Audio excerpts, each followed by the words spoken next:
that lit the sky. Your voice pulled time into the night. The hills stood firm at your command. From by the touch of ancient hands. Though age may mark what eyes behold, you shaped it young yet wise and bold. Your world wears years like weathered stone, but every grade is yours alone.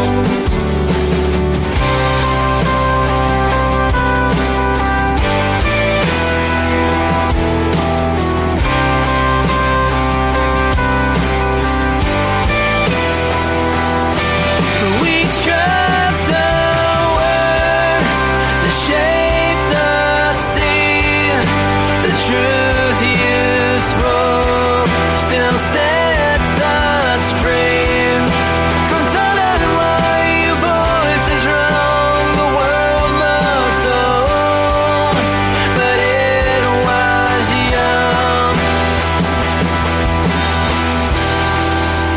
You were true before the light, before the sun began its flight. Eternal God, we stand in awe. Creation sings your perfect law. We trust the word that shaped the sea. The truth you spoke still sets us free. From time to time, your voice is wrong. The world loves so, but it was young.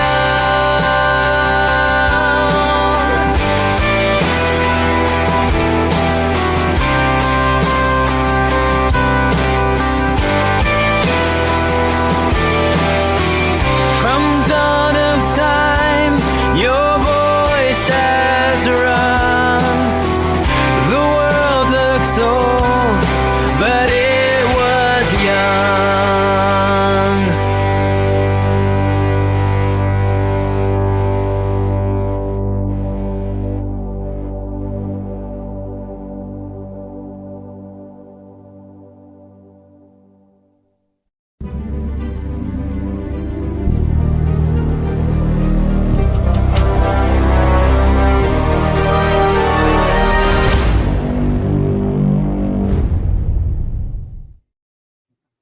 Well, what's up, everybody? It is Friday night. Man, I'm excited to do this stream tonight. I am Kyle Pearts, I'm Flynn Huseby. and we just love talking about Jesus. This world is crazy, man. Lots of things going on in the world, and everyone needs to hear the gospel right now. So I get excited to share it. I get excited to stream with you guys. We got a really cool conversation tonight. I hope it's uplifting for you all. We got a brother that is from another mother, but we got the same father across the world. It's really cool. We got our friend Aloke here, and he's got a cool ministry, really neat testimony. Been fellowshipping with him in the social world. That's what's neat about this social world is like media and all that stuff, with Facebook and YouTube. Like we really do. The church is really found a way to connect and use this resource, what could be used for evil, but really grow and strengthen one another in the Lord, in his word. And we met Aloke through here. So without further ado, want to introduce you, say hi to everyone. You've been in the channels before, but you're here to steal the show, man. Yeah, hello. Hey, Kyle and Flynn. It's good to be here. Yeah. I want to. Are you both in Arizona right now? Are you is that We where are. you're based? Yep, You we're are? both. Okay. I'm a little bit north of Kyle, so I'm in Phoenix area. In the Phoenix area, Kyle's He down likes to south. be So high and lifted up above me. So he is yes, I'm always looking geographically, down. he is, and I'm in a So, valley. So I so like to be low and humble, and he's high and that's right. lifted Yes, absolutely. Although your screen is you're slightly higher than me tonight, so I don't know. I don't know. Yes, we're both in Arizona enjoying. I'm enjoying 100-degree weather still, or 98, 97. Oh, that's Yeah. not bad. Yeah, that's not too bad. So Yeah. you look down on Kyle then from where you I are. try to keep him humble. My job is to keep him humble. So That is true. And I really appreciate that between him and my wife. But Alok, tell us where you are. We're in Arizona. Where are you, dude? Well, I live with my family. We live in the Philippines, and so the Philippines is a group of just over 7,000 different islands, right? And which is incredible when you think about it, 7,000 yeah, more than 7. islands. But That's crazy. we're sort of in Wow. one of the central islands. It's called Cebu, and we live out close to the beach in the countryside. Yeah, so that's where we live.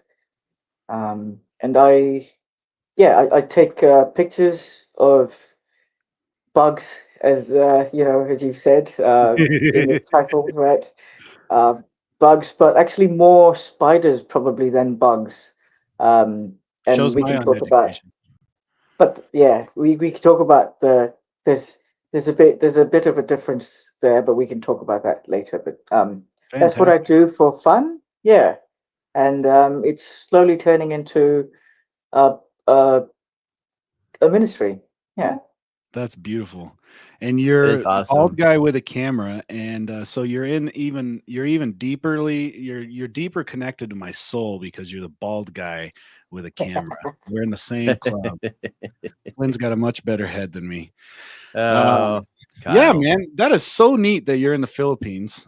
We got a guest that said that I can't pronounce it. If you know where this is, a friend of mine is a missionary in Dumaguete City. Yeah, Dumaguete. Yeah. Dumaguete.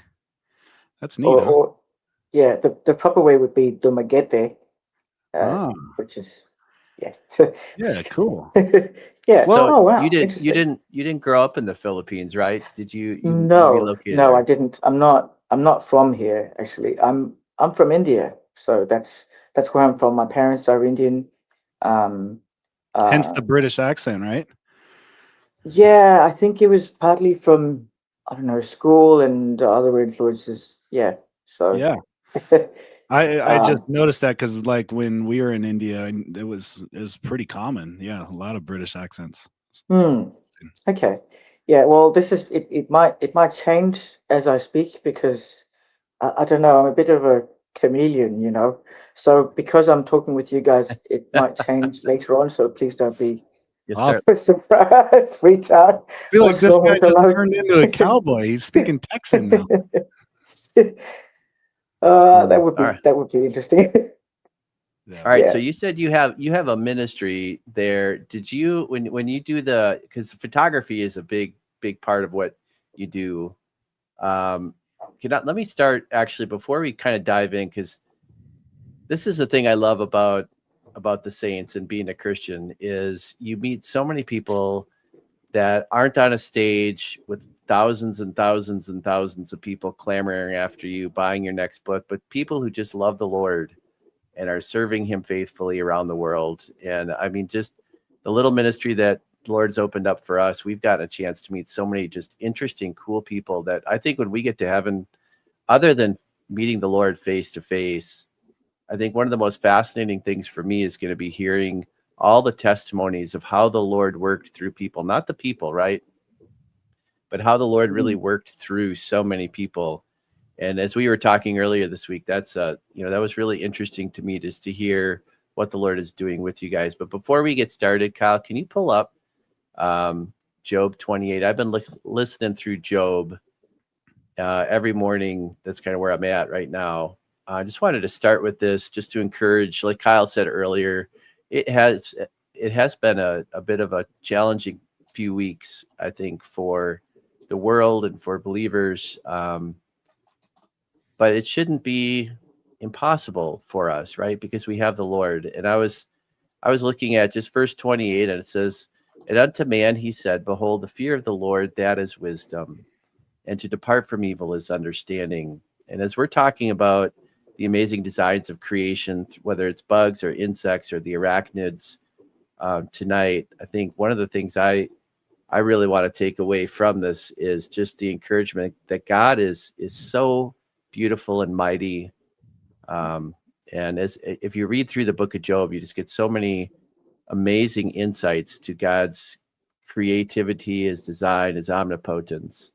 And so hopefully that really encourages people as we go through our discussion, that even though the world seems like it's falling apart, and it kind of is, we don't need to be frustrated. We don't need to be sad and sorrowful. We can rejoice, even though we, have sorrow. We sorrow with Charlie's family and some of the things that have happened recently with other people that have gone through just tragedies. We're sorrowing with their families, but we're not in mourning, because our hope isn't in this world. So anyway, I just wanted to throw that out there too. Just we hope that tonight is really just an encouragement, like Kyle said. Now, the ministry you had, Alok, did it start when you went to the Philippines, or did you have kind of did the Lord plant some of this earlier, out of curiosity? Well, I don't know how I want to qualify that word ministry, because Yeah, I'm we just throwing it don't out really, there as a way to, we don't really have a sense of we don't really have a ministry in the formal sort of, Right. we've got an organization, we've got a bunch of people with us, we've got funding and whatnot, and we're formally going out and doing stuff. We don't have that. We do have a ministry in the sense of being we're members of a church community over here, the local church, and we do have a ministry in the sense of just being servants to them, in whatever way we can. Right. And so in that sense, yes, absolutely. I think that is really crucial, because one of the things that my father used to say, and I never really got it as a young man, I really get it now, is that our calling for each one of us Christians, is that we are to be ministers. And but we sort of relegate that task to, oh, the pastor's going to do that, oh, the evangelists are going to do that, and we've got people for that, and I'm just going to focus on, my little. Sure.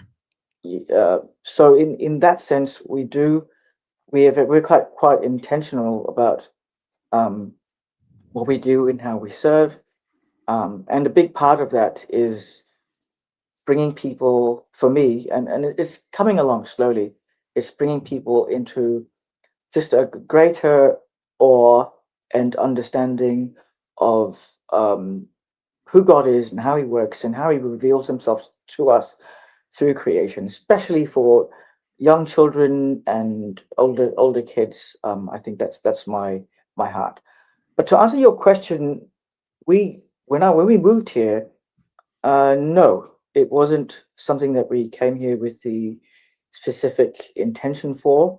I was, um, I was not really a Christian.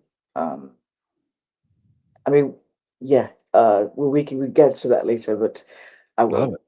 Yeah. So, uh, so that's something that has begun. I did have a desire for it when I say I wasn't really a Christian in the past. Yes, I did have a desire for it, but not in the sense that I do now. And yeah, we can get into that later. But it's something that's come along, uh, as it's coming along. Yeah. Well, the reason I ask, I just noticed, is my audio low, Kyle? Is that what some people are saying? I don't They want said to your get audio into, is like, fine, and I got you fine, so I think you're good so far. okay. All right, good. I don't, I don't really want to bring it up other than just technical stuff. But No, you're good. the I'm reason taking I care of ask, it and while you, yeah. I'm glad that you clarified that, because of course I had context in my head, but as a teacher, sometimes I try to remind myself I have to be careful of the context, because when we say ministry, people sometimes think I wasn't thinking that, but it was good you clarified that. Yeah. Ministry really is just where's the Lord got you right now. And my thought on that is like sometimes the Lord puts something on your heart, right? And you just have this particular area of ministry, whatever it is, whether it's whatever it is. And it keeps growing and growing and growing. And sometimes things shift throughout time. And I think our discussion tonight is really just like, what is the Lord doing with us as his children, as his body? And I don't think I think it'd be fair to say scripturally and personally, there have been times where my heart's been really set on particular areas of ministry. The Lord has opened particular doors. I had a chance, to work at Answers in Genesis here in Kentucky, and it was a blessing. My heart was really hard set on working there. But one thing I would say for me is just the aspect of teaching. Somewhere always seems to be a heart of teaching. So it sounds like for you, though, when you came to the Philippines, the Lord's kind of redirected maybe some of the focus for this time. So I think that's really cool that you were open to that. I think that's great. Can we talk a little bit about? I know as we were talking on the phone, the transition to our discussion tonight, I think will go really well if we start talking about maybe some of the testimony that you have as far as from coming from a non-believer to a believer, and how your walk with the Lord and your growth in the Lord. So we'll circle back to the ministry discussion if that's okay, unless you had more to say about it. But I was really fascinated to hear. Were you raised a Christian, Alok? Or did you get saved a little bit later? What was sort of the path that your life kind of took? Yeah. Well, if you don't mind, perhaps we could split it up into maybe three sort of separate just sections, I suppose.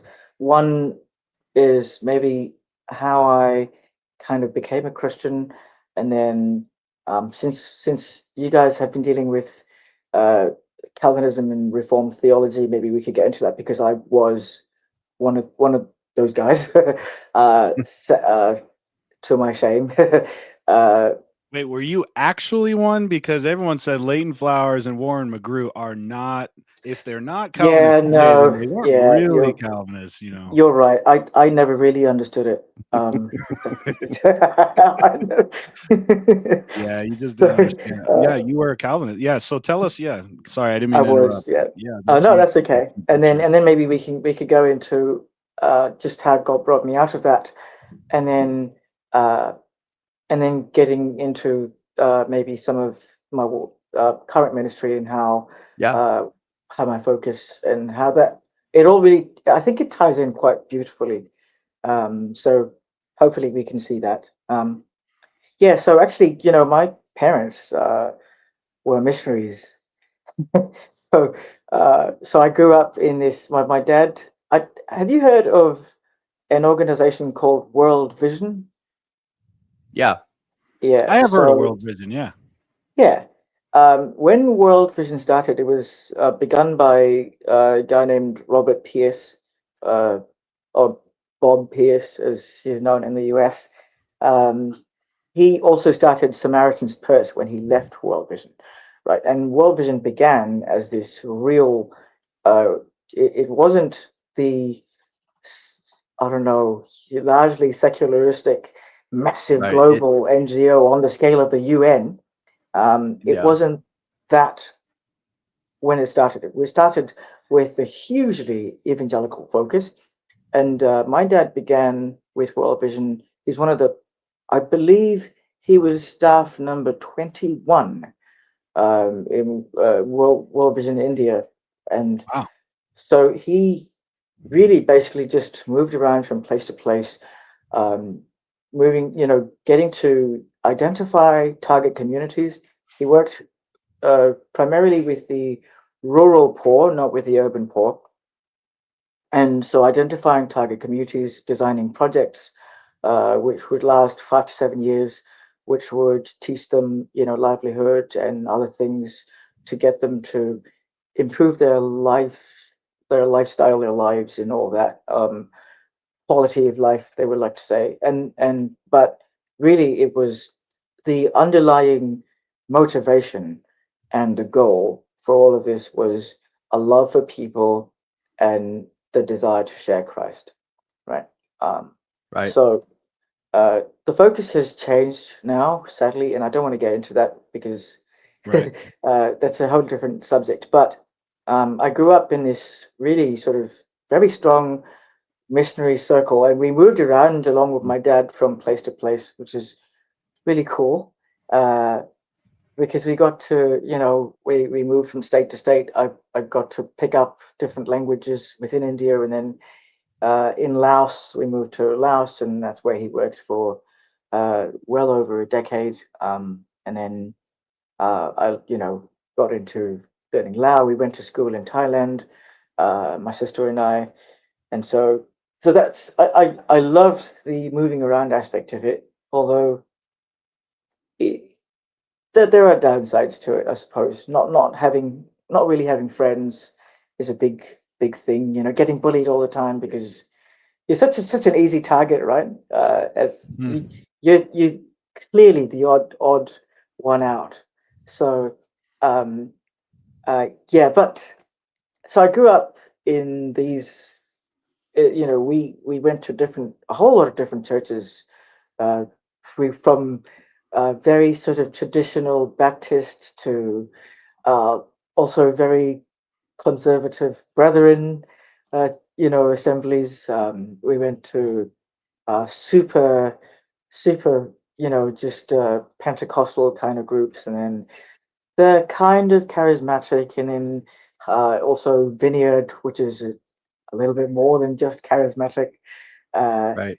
so we've been to a bunch, Anglican, because everywhere we moved, we just found whichever church that my parents decided to go to, and we just went there. Yeah. So that was how it was. And for me, I suppose I think I was 5. I might have been 6, and I remember Mum telling me, um, uh, and I guess I'll use one of the phrases that you guys use in the South. Bless her heart, because really, bless her heart. I mean, she she loves us and she's wonderful. But at the time, I don't know what was going on in her mind, but the way she presented it to us was, so the Antichrist is coming, and there are going to be all these terrible, terrible things, and difficult times and tribulations, and um, and people are going to suffer and everything, and the way out of that is to believe in Jesus. And I was terrified, absolutely just out of my wits, right? And so I was like, yes, yes, yes, I want Yeah. that. Sign me up. So, um, and so that's how it started for me. So when I accepted Jesus into my heart, uh, I was just scared, and I mean, obviously that changed as I grew up. We as a teenager, I had a better understanding, I think, and it was it was different. Um, so that's sort of how I got into it.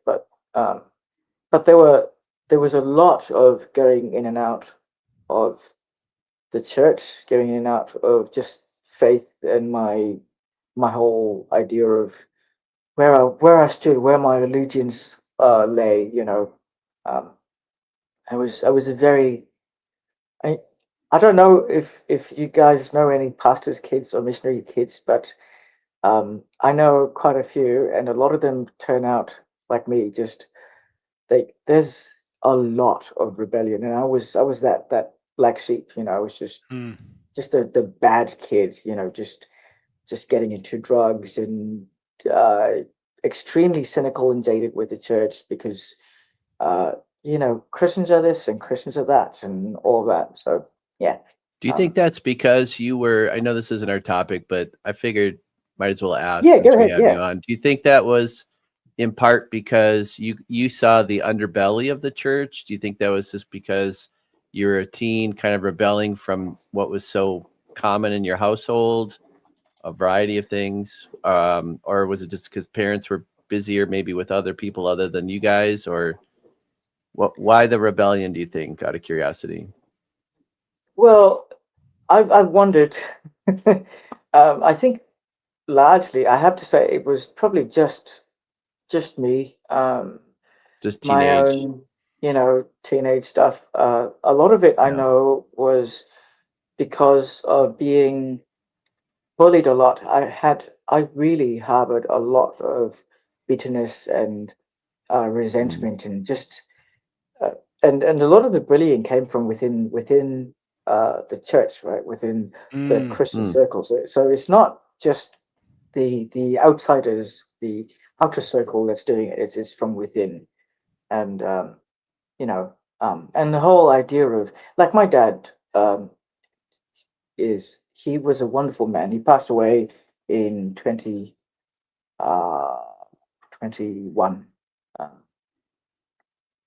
and yeah, but he was extremely patient with people, um, and that was one of his gifts that just God had given him, with this unbelievable patience and grace for people, which I never understood, because he was also very, very righteous, and he taught us about what was, this is right and that's wrong, and you've got to, do what's right.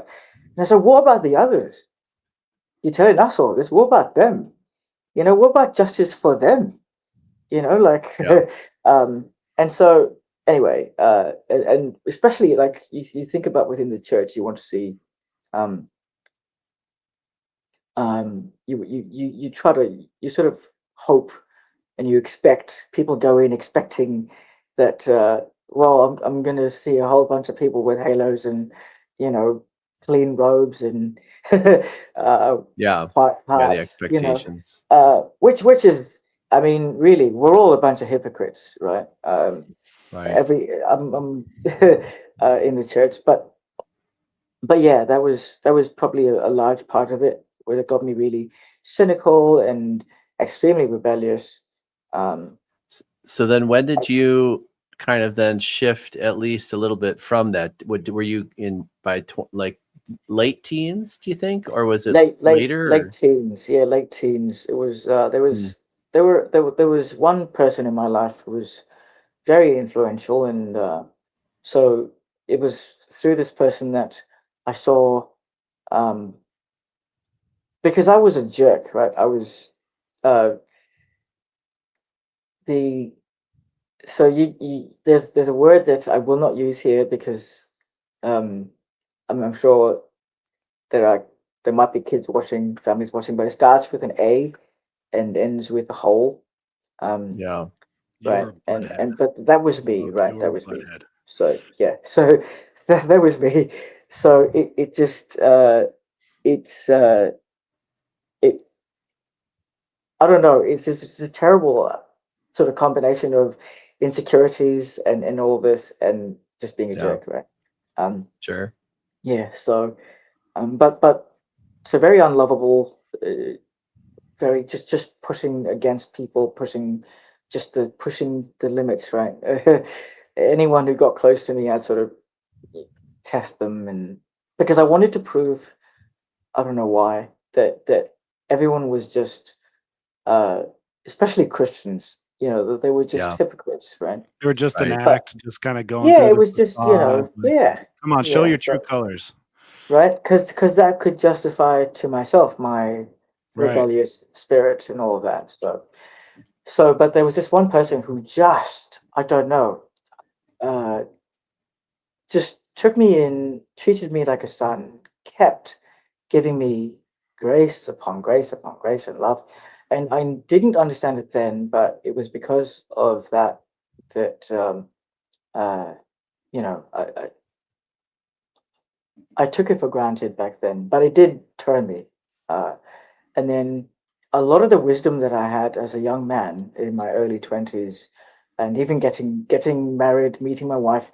Really, I was just talking about this yesterday because my wife and I were talking we have our couples cell group, right, in a small group, and we were talking about um, wisdom in how you met and how you started off, and I said, look, because some of us didn't have the nicest of starts, and so I said, look, if I had any wisdom at all when I was beginning with my wife Marika, it was only because of my dad and my mom and this other person, um, because of the wisdom that they imparted to me. Because me myself, I was uh, stupid Yeah.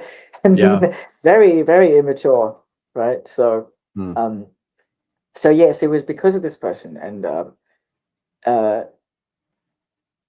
yes, but I think this might start leading us into the next section, but I, I want to uh, leave you guys to, I don't know if you have Yeah. anything else that you want me to No, I talk like about or hearing it. I'm any thinking, ideas. Kyle, one of the things I'm thinking, and I not to diminish at all what you're saying, but it Hmm. fascinates me how different people come to Christ and just the struggle we all seem to have. And one of the people that we interviewed a while back, Brady Cohn, who has the Recalibrate Ministry, Yeah. reminds me a lot of what he did because he was struggling, with some areas of his life. But the thing he kept doing was pushing against Christians. Like he would be invited to come to a Bible study and he would kind of like almost resist. And it was really the love of Christ that Mhm. brought him um, to his knees, his heart's knees. And I think as we talk through this, I think we're going to see the contrast between some people's views of God um, and the love of God. And we'll see that in the grace of God as we continue this discussion. So just hang on to those themes because I think they're going to just naturally, or maybe we could say supernaturally, develop. So yeah, so Mhm. these influences you had, and for those parents out there, I guess we can hang on to that hope that those seeds planted. We don't see those sometimes for a while, Yeah. but so the people planted those seeds, man, and then from there, where from there? Did you continue to be that angry guy, or did you end up Well, what from there? I think there's always been a side to me that's been soft and very gentle and extremely generous. But then there's also this other side of me which is nasty, right? So I don't know how to explain it, but that's just how it is. But Yeah, anyway, yeah, so um, but one of the things I suppose that I was one of the biggest, like the lowest hanging fruit, right, of the whole Christian world were the prosperity guys. Um, you talk about, and back then it was the prosperity guys. Now you've got the NAR, and right. so I began to, I think rightfully so, because I knew people whom we really loved and who were just giving, giving to, Benny Hinn, Kenneth Copeland, this other guy, what's his name, Todd Johnson, uh, Bentley, Not Todd Bentley. Todd Oh, Bentley. Yeah, Todd Bentley. yeah. Yeah. You remember that Yeah, guy? My goodness, Another oh the yeah, bald friend, but not a friend. yes, yeah. that's right. But uh, yeah, um, and I remember coming just very uh, just being very polemical, against them. And Hmm. uh, I didn't I didn't know my Bible very well. I had some idea, growing up in Sunday school, all the stories, that stuff like that. But um, you don't. Excuse me for a minute. You're good. Thank you. Good wife, There huh? was, Is that a yeah, kid there's or Monica giving some water. good job? So, but that was just, it was so easy to poke at them, not just poke at them, just really knock them down and say, look, they're just a bunch of charlatans, just money grubbing con men. uh, and uh, so I started with that, and in when I met my wife, obviously, um, a lot. I wasn't thinking about a lot of this stuff, so because I had better things to think about. So, Yeah. and we, and I was quite serious about my Christian walk by then, and so we give me a minute. You're good. I want to thank Hmm. Bob because he's just like giveaway Bob. Have you ever heard? Sorry, you enjoy your water right now because Bob is just like blessing everyone with gifts all the time. Okay, like last week he gave away 2 memberships. This week he's giving away. He's like, I'm just giving away, giveaway Bob. So I Thank just you, wanted to Bob. thank you, Bob. It You is much really are an appreciated. encouragement, and I pray that people are blessed by this conversation because this, I mean, this is what we really want to encourage people with these things. So I'm sorry to interrupt Wow. you. No, that's beautiful. I might actually just hop on to that thought and uh, just add a bit because um, what there's so much wisdom that my father imparted to us that I didn't appreciate as a child, but now, my Mm, goodness. So this is the thing that they did, my mom and dad. Um, they wherever they went, whichever church they were a part of, they would give a certain amount, whatever it was, to in order to uh, it was their contribution to keep the services and things going, right?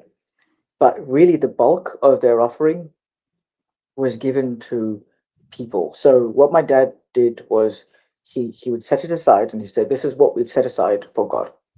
And there were members in the church community, right, and members outside, people outside as well, who were not necessarily Christians. But we knew that there are always people with needs, always. And um, I it, it, my dad used to say something similar, and Ray Comfort says something similar. Is if you're crossing the road, there's an old grandma crossing the road beside you, and she stumbles and falls. You don't have to look up to the sky and say, "Oh dear Lord, what is Thy will in this unforeseen circumstance?" You know what His will is. Yeah. And so when you see a need, and my dad said, if you see a need with it, especially within the church, Jesus says, by this all men will know that you love one another. Mm, And you don't need to seek any further, special revelation from God. Just if you have any capacity to give or yeah. help out or do whatever, whether it's time or comfort, encouragement, correction, we need that at yeah. times. Whatever it is, just do it. You don't have to sit and say, "Oh, I'm going to pray about it." You know, Preach. and so that's what they did, and just like what Bob's doing right now, it's this is what we do as a family, and this is something that we would encourage anyone to do. Um, Yeah. the and I mean, the whole idea of tithing has been, since we're talking about the prosperity guys, right? You sow a seed and you get so much back, and you get tenfold and 100-fold, and that's not the idea at all. Um, No, in fact, that makes it all about you, doesn't it? I mean, the What whole did thing then yes, is I'm yes. just giving to get more. But if they really believe that, they should be the ones giving the most anyway, because then they get the most, but they're probably the Yeah. ones giving the least. what did So that yeah, sound like in India, or what does that sound like in the Philippines? What does that message sound like over there? Because I know it's rampant in. I was in Africa and I saw it everywhere. I was in India and I saw that Yes. message everywhere. Hmm. But I'm just curious, how did you hear that? Well, How is that received in a place where you're not looking at millions of dollars like you can get in America? Like, what is that?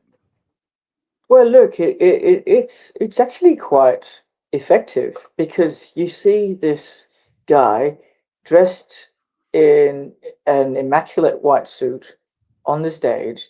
He's obviously really wealthy, and everything's because God has blessed him, because he's given so much. And so, hey, if I want to be like that guy, I've got this is what I've got to do.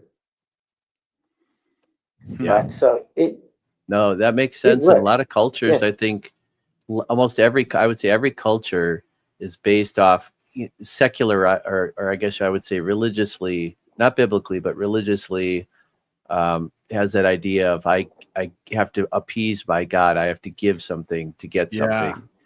Yeah. And that idea, I think, is certainly quintessential for Benny Hinn. He gets up there and speaks, and you go, okay, well, I just have to give. I have to give more to get more. And it's all about me.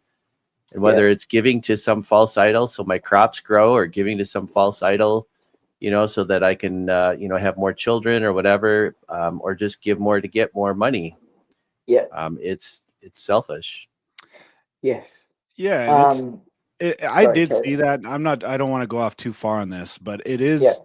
I can definitely see what you're saying, because even if it's not a monetary sense, it's a label of, if I'm the man of God, you need to pour into me and you need to lift me up. And so I watched a lot of, I mean, there were churches next to churches with speakers in India blasting their worship, like singing as loud as they can. I'm sure you know what I'm talking about.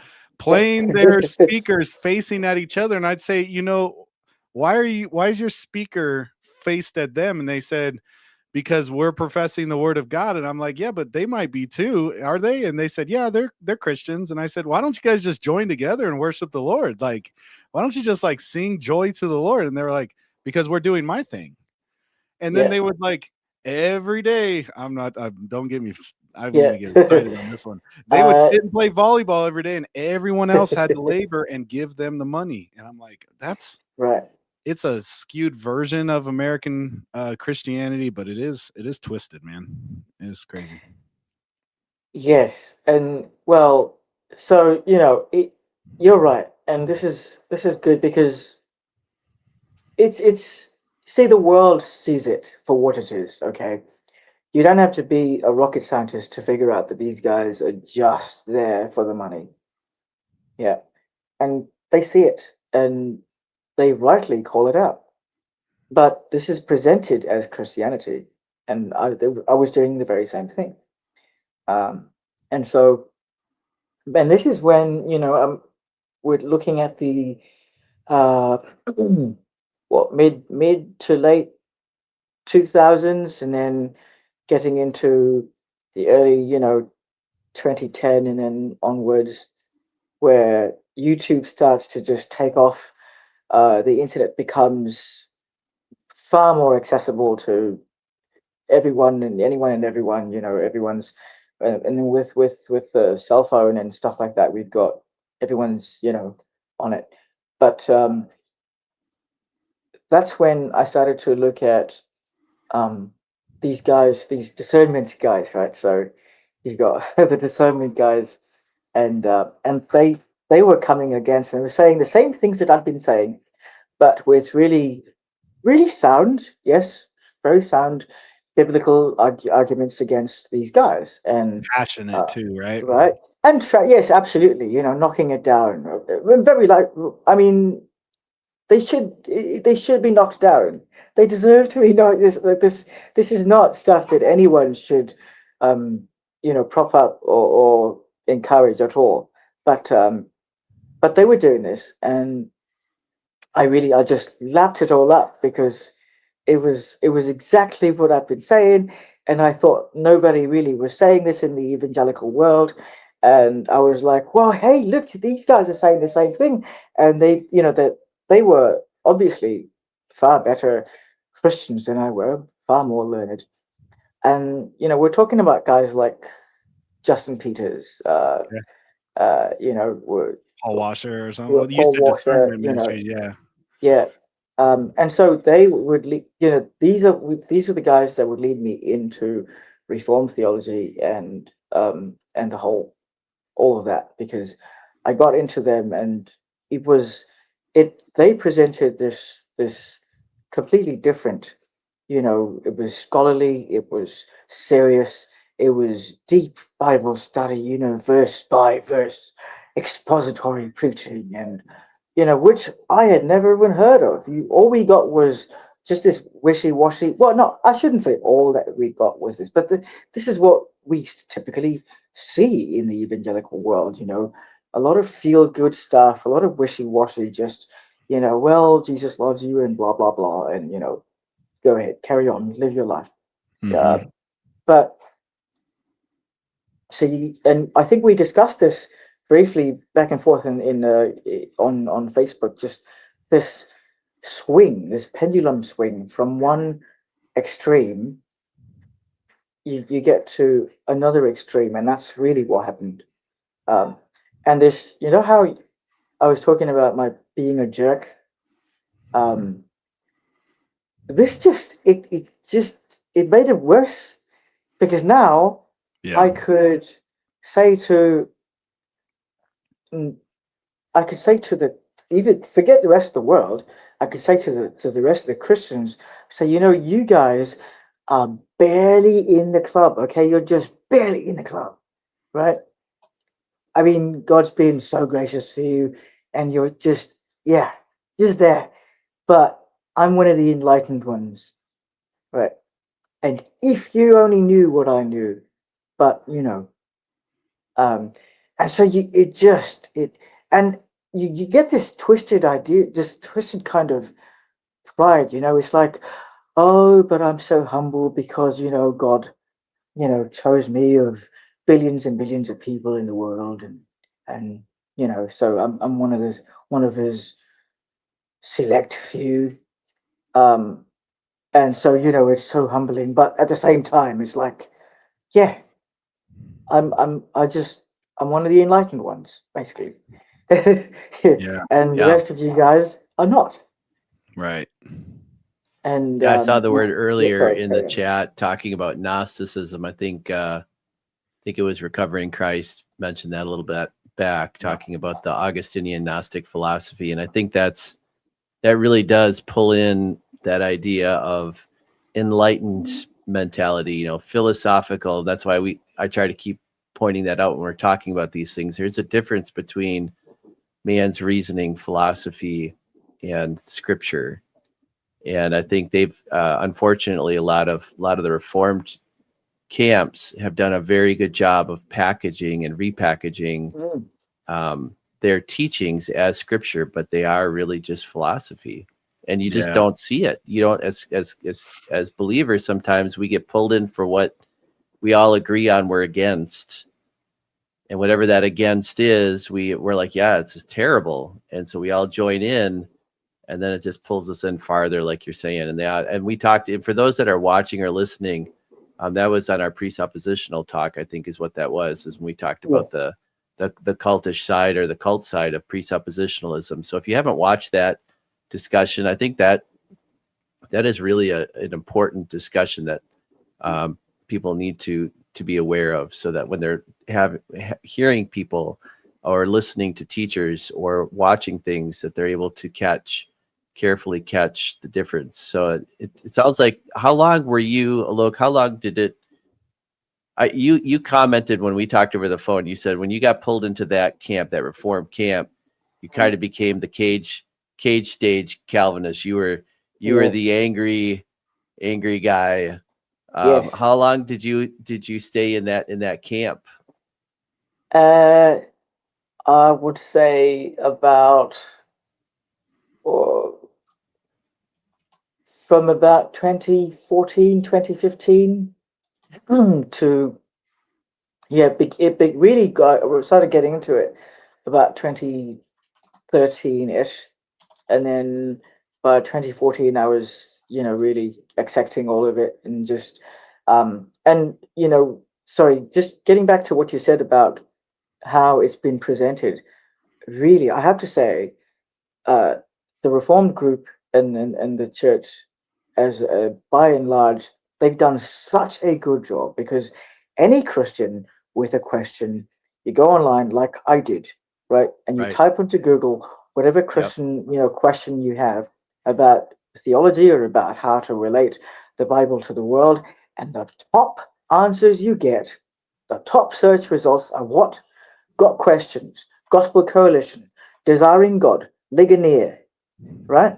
Yeah. Oh, absolutely. absolutely. And that's a good point. And I think people like Leighton Flowers, from Soteriology 101, he's really tried, and I think really almost pioneered in a sense, trying to really push forward in the discussion of the digital world, through social media, that there is actually, he uses the word robust quite a bit, which I appreciate. There is a robust level of thinking. It's not like you are either a thinker and reformed or a non-thinker and everybody else. It's just not how it works. Right. Yes, exactly. Yes. But when you are presented with everything that way, and every echo chamber you turn to presents it that way, you kind of start thinking that way, because we listen to the Todd Bentleys of the world and the Benny Hinns of the world, and then you listen to someone like a MacArthur or a Sproul, and you go, wow. Or even Piper. Piper, you just listen to these guys and you're like, boy, there's so much meat on this bone.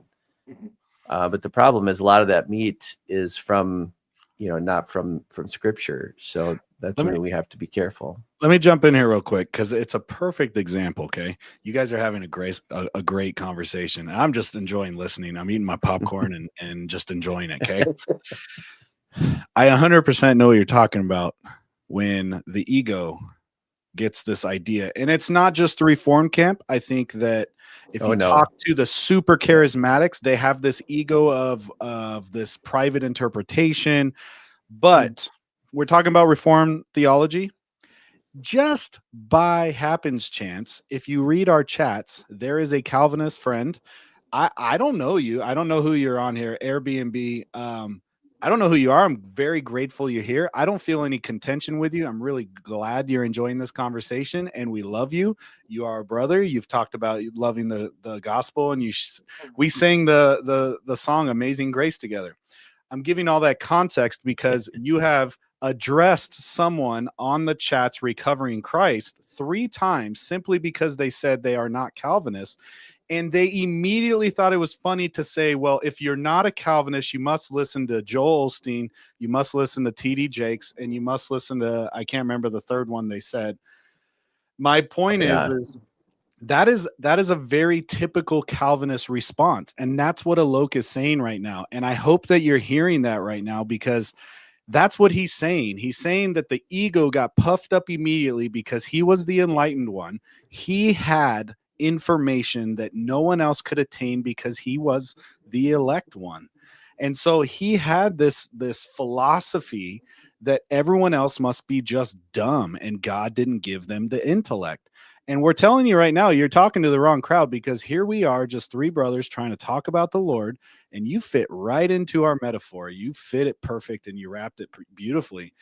Our encouragement is to truly, okay, I'm going to get preachy for 5 minutes. Give me 5 minutes, okay? Go ahead. Go right ahead. This has been a 7-day punch in my gut for the last 7 days, okay? The Charlie Kirk thing happened. And then everyone decided, and I tried praying, and we did our own video on Friday. We gave it a couple days where I was just weeping for this family. And it got really contentious really fast, where everyone was like throwing and slinging mud and throwing accusations. And was he a Christian? Was he not a Christian? What about his affiliations? What about the leftists? What about he was a hater? And all these things, right? You're an idiot. You're a dummy. You're a fool. You're all these back and from both sides. Like all these people were slinging mud. And I was like, this father and this husband was murdered.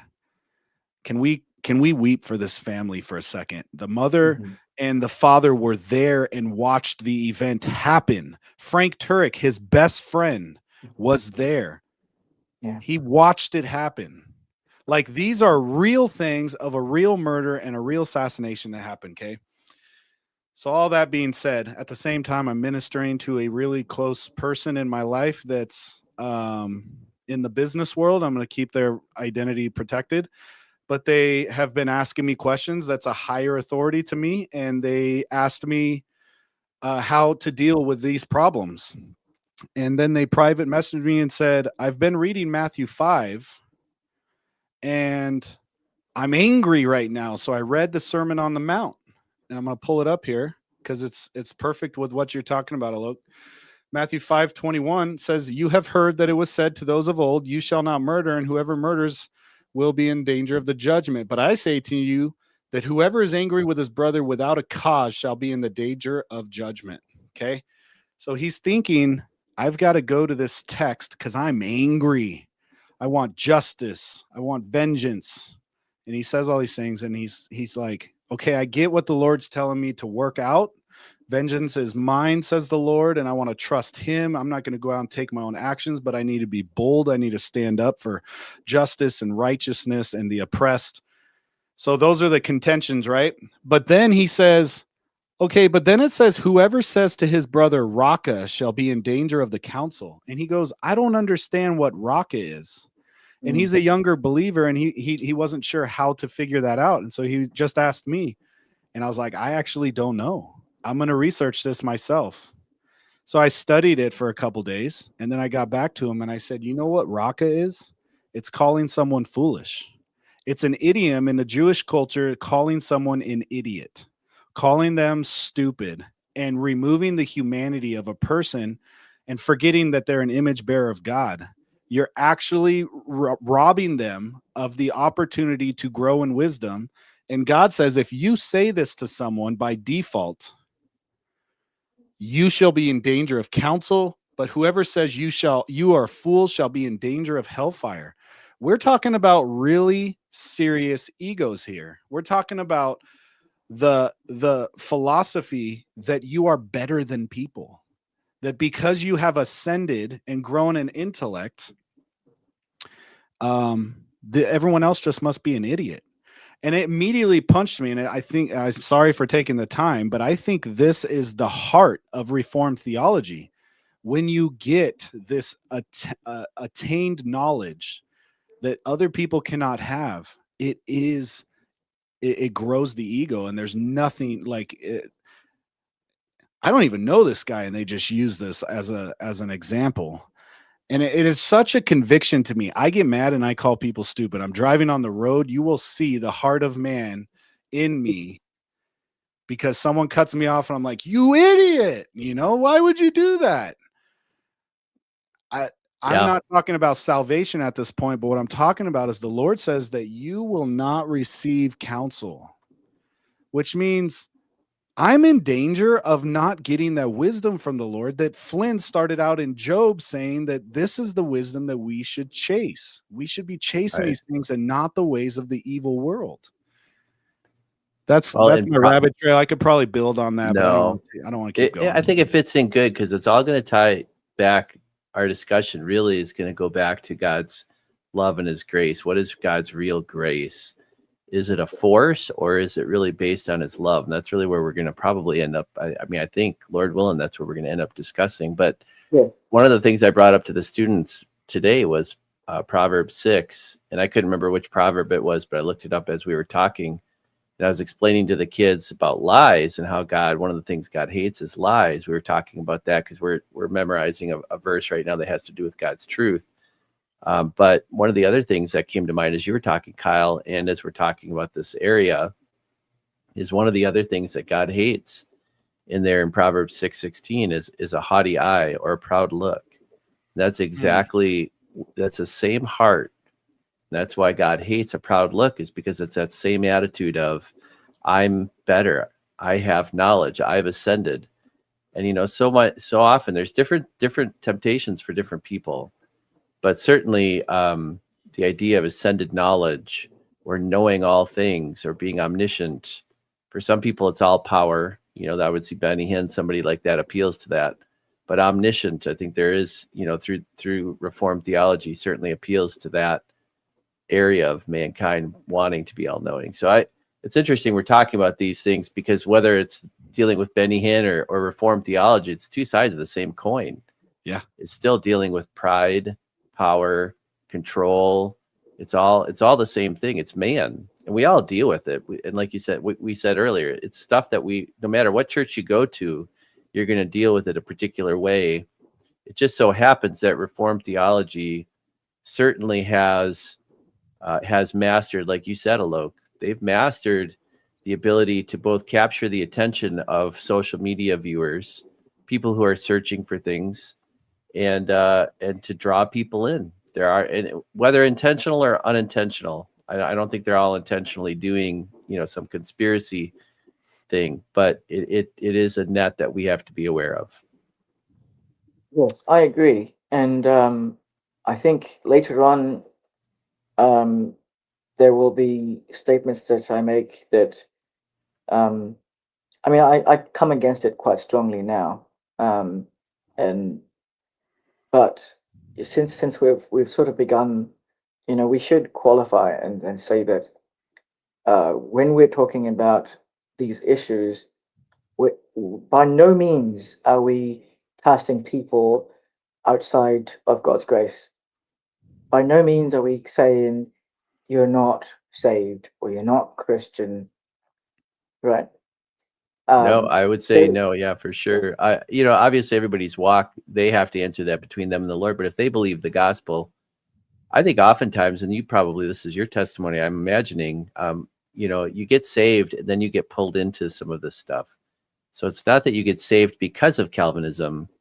yeah, You get saved because of the gospel, and then a lot of times get reeled into it. So it's kind of a layer on top of your Christianity. The problem is you just don't notice it after a while. yes.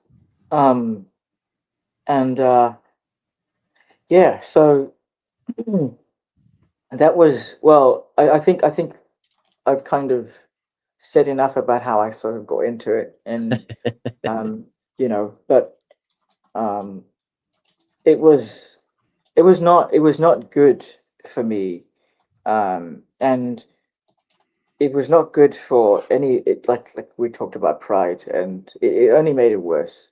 But made me more of a jerk with the people who, and it's not that I didn't share the gospel. I did, right?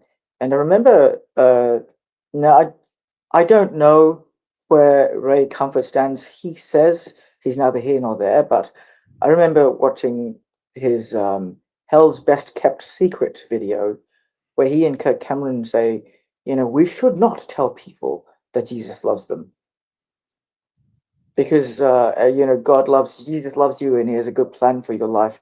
So, because what if God doesn't? That's the reasoning, Yeah. And I'm like, Hmm. well, I mean, back then it tied perfectly in with the way I understood who God was and what the gospel was. And I would never present like this guy recently, what's his name? Got on Joe Rogan, guy with the big beard. The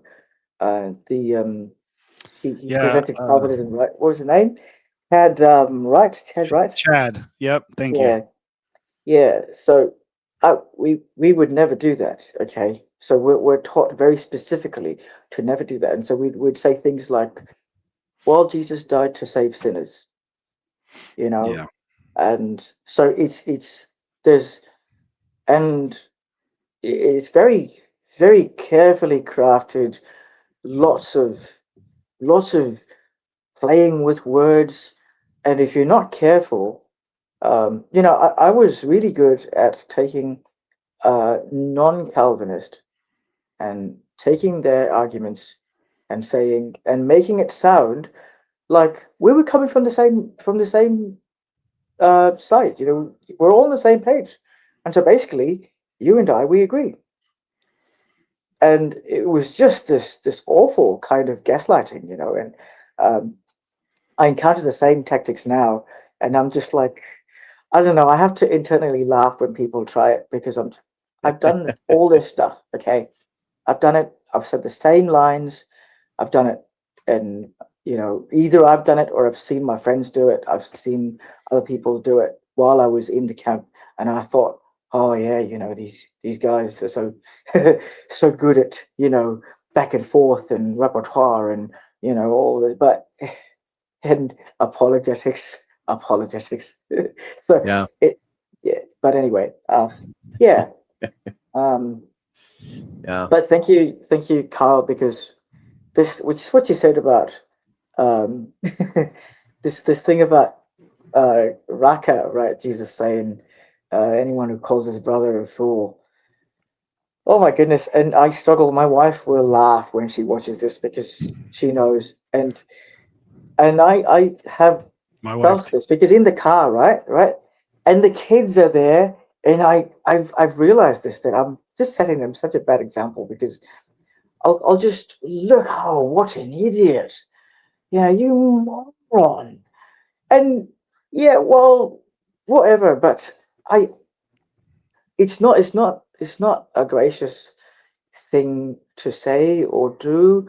Whether they see it or hear it or not is besides the point, right? It's a question of heart posture Right. and attitude and huh, yeah. Amen. So yeah, thank you for that. I really yeah, you pray for me and I'll pray for you. Thank you. Yeah, I was preaching to myself, man. I definitely, and I think everyone can resonate with that because it's our Yeah. culture. It's who we are in our system right now of like my words matter more than yours. Yeah, So I'm gonna say it louder and as Christians, man, we need to die to that. We just need to give that to the Lord and he really will refine us. I'll give you a praise on this because I was talking to my second oldest daughter hmm and we've been talking about this, how we can encourage each other in these areas, and I've watched her in 24 hours. Every time she gets ready to defend or get upset, she immediately goes and she just like kind of drops her ego. I watch it like swallowed in her breath, and she goes, oh, okay, thank you for that. And I'll go, what just happened? And she'll go, I appreciate what you just shared. And she is eating it. I'm watching her eat That's it in the good. moment. And I'm yeah, like, man, I can learn so much from you. And thank you for that. And that's what we need to do. Like we need to humble ourselves like the children around us, like this true humble faith. And I want that yeah, for all of us, for all the yeah, listeners, for you guys. Yeah. Yeah. yeah. All right. I'm really interested because Flynn knows this story. You guys talked on the phone. How did you stop? How did you move transition from there? Hmm. Yeah. So I think it was during the pandemic that things just sort of started to take a major turn. And so it was very painful. But I was so at this time I'm part of a reformed church. It was online, obviously, at the time, and you know, but I was because of the pandemic and a few other circumstances, I was separated from my family. So I uh, was told to leave the country. And normally, what I would do was you just fly out to a nearby country, go to Vietnam or fly to Bangkok, spend a week there, fly back in as a tourist, and then shift to a dependent visa or whatever, right? Because my wife is from here, I'm not. My Okay. children are my children are Filipino citizens, um, although they weren't born here. But I'm the odd one out. so so but again, because everything was locked down, the only place where I could go was India, because that was my home, like passport country, right? Sure. And my parents were there, so it wasn't a bad thing. At the start, anyway, it was, yeah, look, I'll get to meet mum and dad, so brilliant. So I went, and but what started off as just hoping that it'd be maybe a month or two at most. It got longer and longer, and it turned out it was 17 months, 17, Wow. something like that. Um, yeah, or even longer, actually. I think it was longer. It was maybe, yeah, it was longer than 17 months. Um, yeah, but and that was really difficult. But during this time, it was just one crisis, one terrible, painful crisis after the other, and it felt like there was no let up. It felt like I didn't have any time to breathe or catch my bearings in between. And I'm not going to get into everything, but one of them was that my father passed away, and so that was uh, my dad is this, he's my role model, right? And I see now that it's such a huge blessing for a young man, any kid, to have a dad like that, a father who is patient, kind, loves the Lord, and he was always involved. He was so involved. He was in it, And our dad would come back home from work, and he would help mum with the chores at home, right? I mean, Indian men don't do that. It's just not done. His mates at work would tell him, Siddhartha, don't tell our wives, don't let our wives know that you're doing this, because if they know, we'll get in trouble, because they'll say, you look at Yeah. Sid's, look at Rosie's husband, he's doing all that stuff. You're not. Why aren't you doing it, right? And they would get quite upset with him sometimes, because he wouldn't, join them, do the typical guy thing, after work, and just hang out or go out, do whatever. But he would come back home, and he spent time with us. He took us. We weren't particularly well off, but he took us to places with him. We'd go off to the forest. We'd look for bugs, look for insects, spiders, and he didn't know a whole lot, but it was just fun to look at these things. And this is where I started to get into you know insects and spiders and all these. And he had a little camera, and he loved taking pictures of flowers and little critters that he saw around. So it was um and my best friend, even with my wife, when Marika and I had a row, she wouldn't go to her parents. She'd go to my dad. Mm. She'd go to my dad because she knew that Uncle Sid will not take sides, and he's going to be fair. And if he needs to sit his son down and have a good talk with him, he's gonna, That's solid. right? Yeah. And he was just this kind of a guy. And everywhere we went, there was just people who respected him and loved him because of the grace Mm. that he'd shown them, and this the amazing patience that he'd had. There's one guy who'd conned my dad out of a piece of land, because he sold it to my dad. Turns out he'd sold it to a bunch of other people as well, using fake papers. Anyway, the guy ends up in prison, and my dad goes and visits him in prison, and he's just, and I this is he's fired people from work, and these guys still come home. They're great friends. I'm just like, who does that? This is and I'm not. I'm trying not to sort of exaggerate and make him better than he had his flaws, but this is the kind of gracious, patient, loving guy that he was, and he was so a part of our lives, so involved.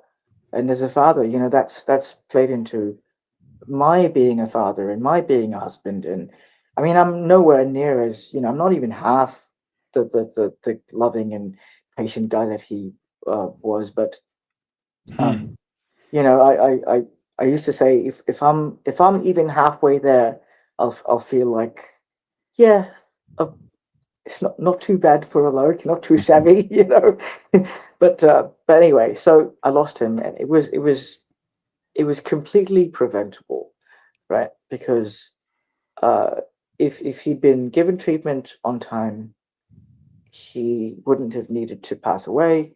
Uh, and so I remember going to the hospital. They just stuck him in the ward with the rest of the COVID patients when he didn't have COVID.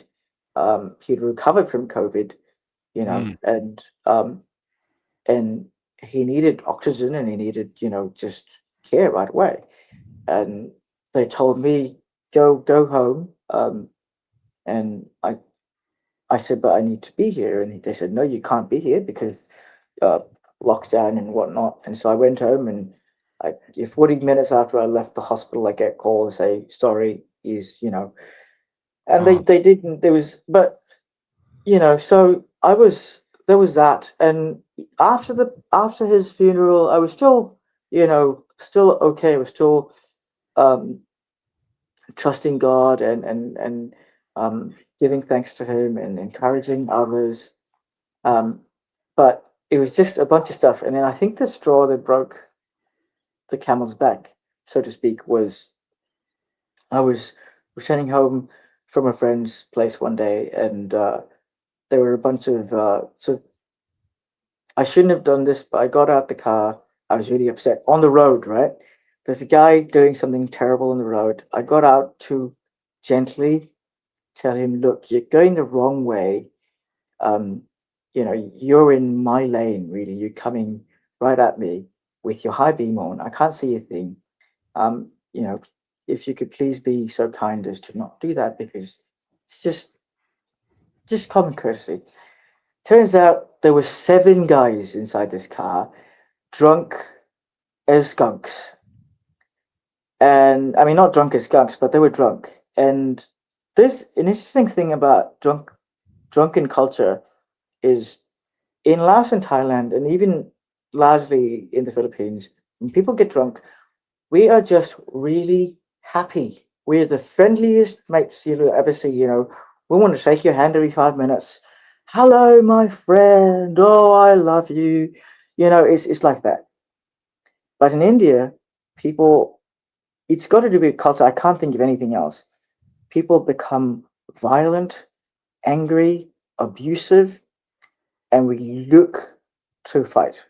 And so these guys just started, giving it to me. And so it was well over an hour just getting kicked and beaten and all sorts of things. Uh, and yeah, Wow. um, police came and didn't believe that I was Indian. They asked me for my passport. I said, what do you mean my passport for? I'm from here. And they said, no, you're not. I'm like, don't you see this face? So no, you're not from here. Anyway, but ultimately they left. They didn't do a thing. They left. I somehow got home. I had a couple of cracked ribs, Oh terrible man. pain, bleeding all over.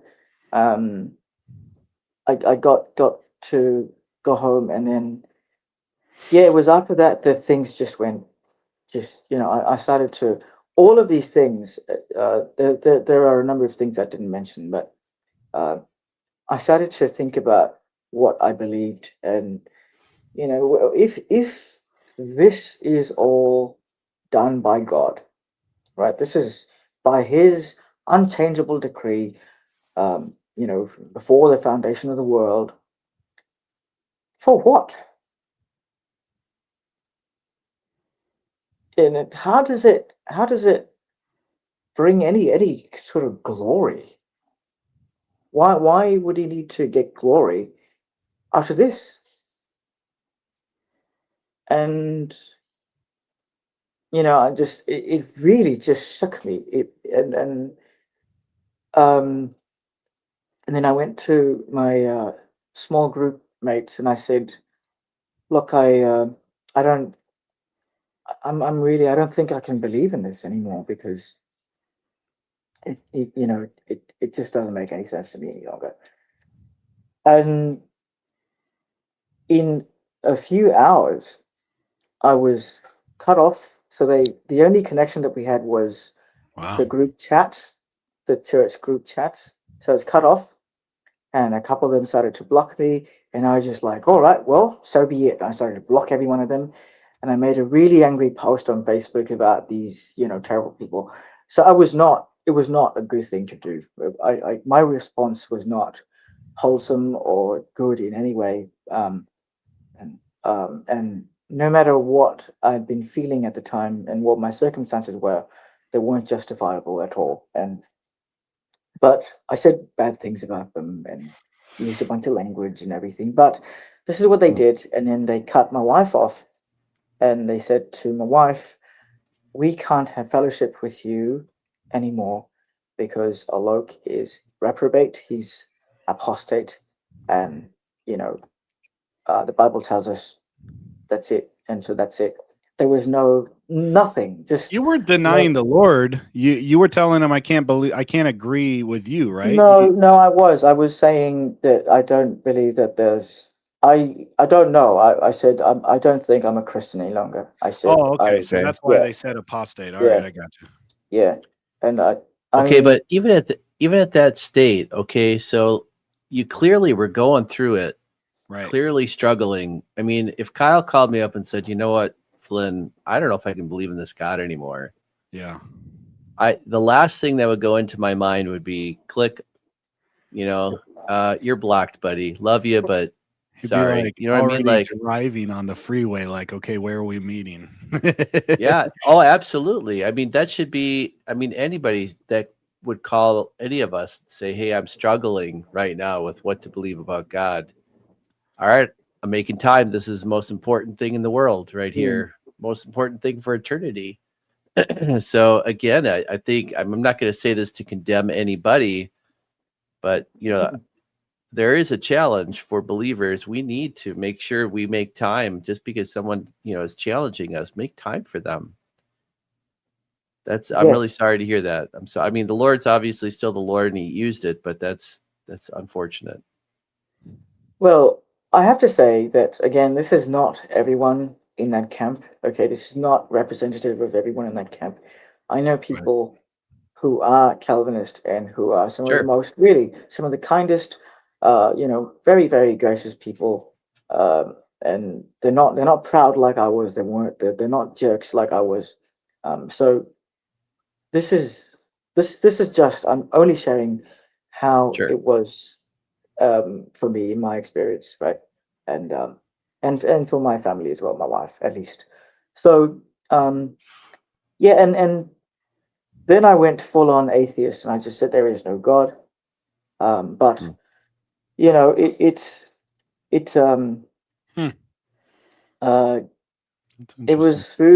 was through God's grace, and about a week or so after that, um, I want to be careful here so your account doesn't get compromised. But I tried to basically Yes. say, there's no point anymore, and so there were a couple of attempts, because it was, look, if this is it, this is, if either there's no God or if there is one, this is what he's made me for, just to endure pain and suffering and then go to hell. So I might as well just, you know, push things along, just go there. What's the point in staying on? And this really, a lot of people, even I myself, until I've been through these terribly painful experiences, a lot of people do not consider the unspoken implications of Calvinism. It sounds very pious, sounds very great. Oh, soli Deo Gloria, all of that. But when you consider the implications, even if they're not for you, even if they're for somebody else, a child, your child, somebody else's child, um, your mum, your dad, your mate who's just passed away, didn't accept the Lord. What are you going to do? Rejoice, like Sproul says, or you're going to grieve because it grieves God, because He doesn't rejoice, takes no delight. And so you really got to think about these things, because if you are consistent and if you consider the implications honestly, there is no hope. There's no grace. There's no hope. Okay, if you consider yourself one of the elect, you could be, for all you know, deluding yourself, because we talked about evanescent grace all the time. Because we talk about people, we look at them and we're like, hey, that guy, do you see that guy? yeah, he just popped off. He just dropped off the map, So, well, why? Well, Evanescent Grace. How do you know that you're not one of those with Evanescent Grace? You have no idea. It looks exactly the same, right? Right. And So for those that may be watching or listening, evanescent grace is going to be, you feel like you're so close to God's grace. If you're from a Calvinist or Reformed perspective, God's going to give irresistible grace to a select or elect few. And if you're not elected, you may actually feel like you're close enough that you might think you're a Christian, but you never will be. I shouldn't say Christian. You're one of the elect. right. So, and that's for those who maybe haven't heard that term before. And Calvin actually did teach that. I mean, he believed that was a real thing. Yeah. And you can't know. You can't know until you get to heaven. That's part of the perseverance of the saints. So, just for context. Right. This is a discussion about bugs, you guys. So I'm sorry. No. I knew it was going to go this way, but bugging me, Flynn. It's bugging me. It's bugging me too, my friend. No, it's good. It's all good. It's great. We're talking about understanding the beauty of God, and if the beauty of God is described in a way that says common grace is good to all men, but not salvific.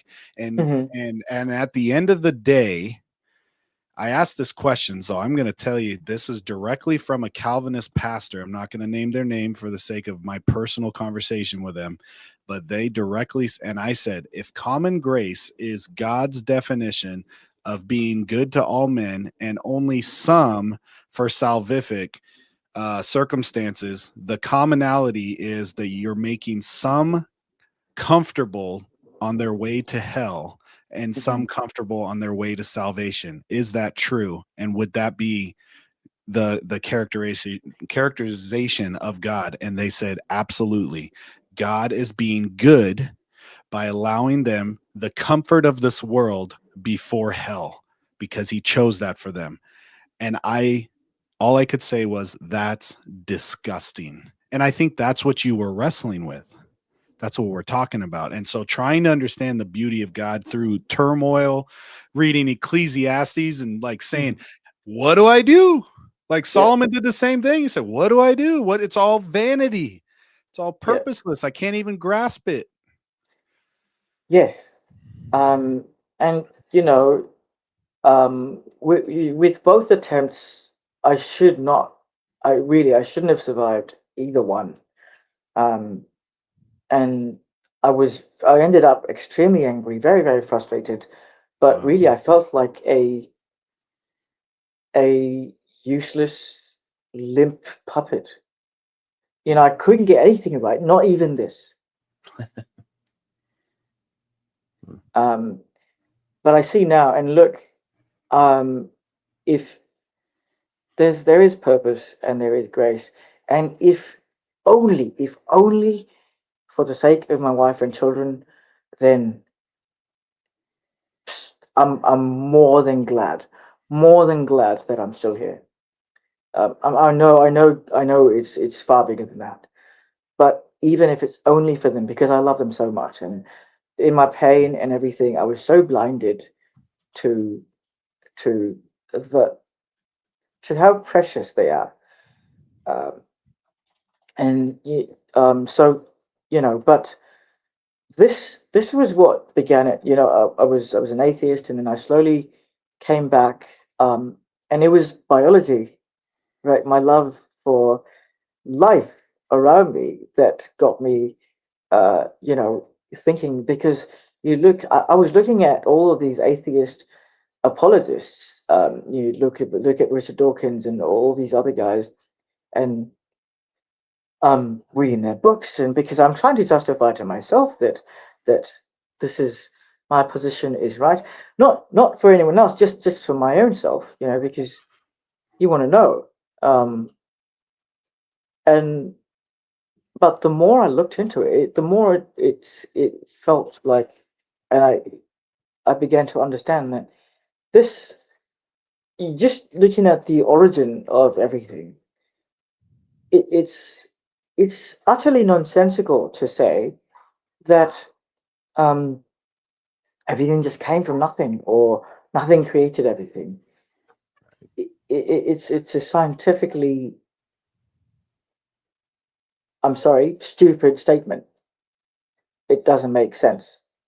Um, and so then, you go from there to, okay, so I'm not agnostic necessarily, because I know, I really believe there must be some force, right? You talk about this unmade maker, or this uncaused cause, right? There must be something, some being, some energy, something out there that.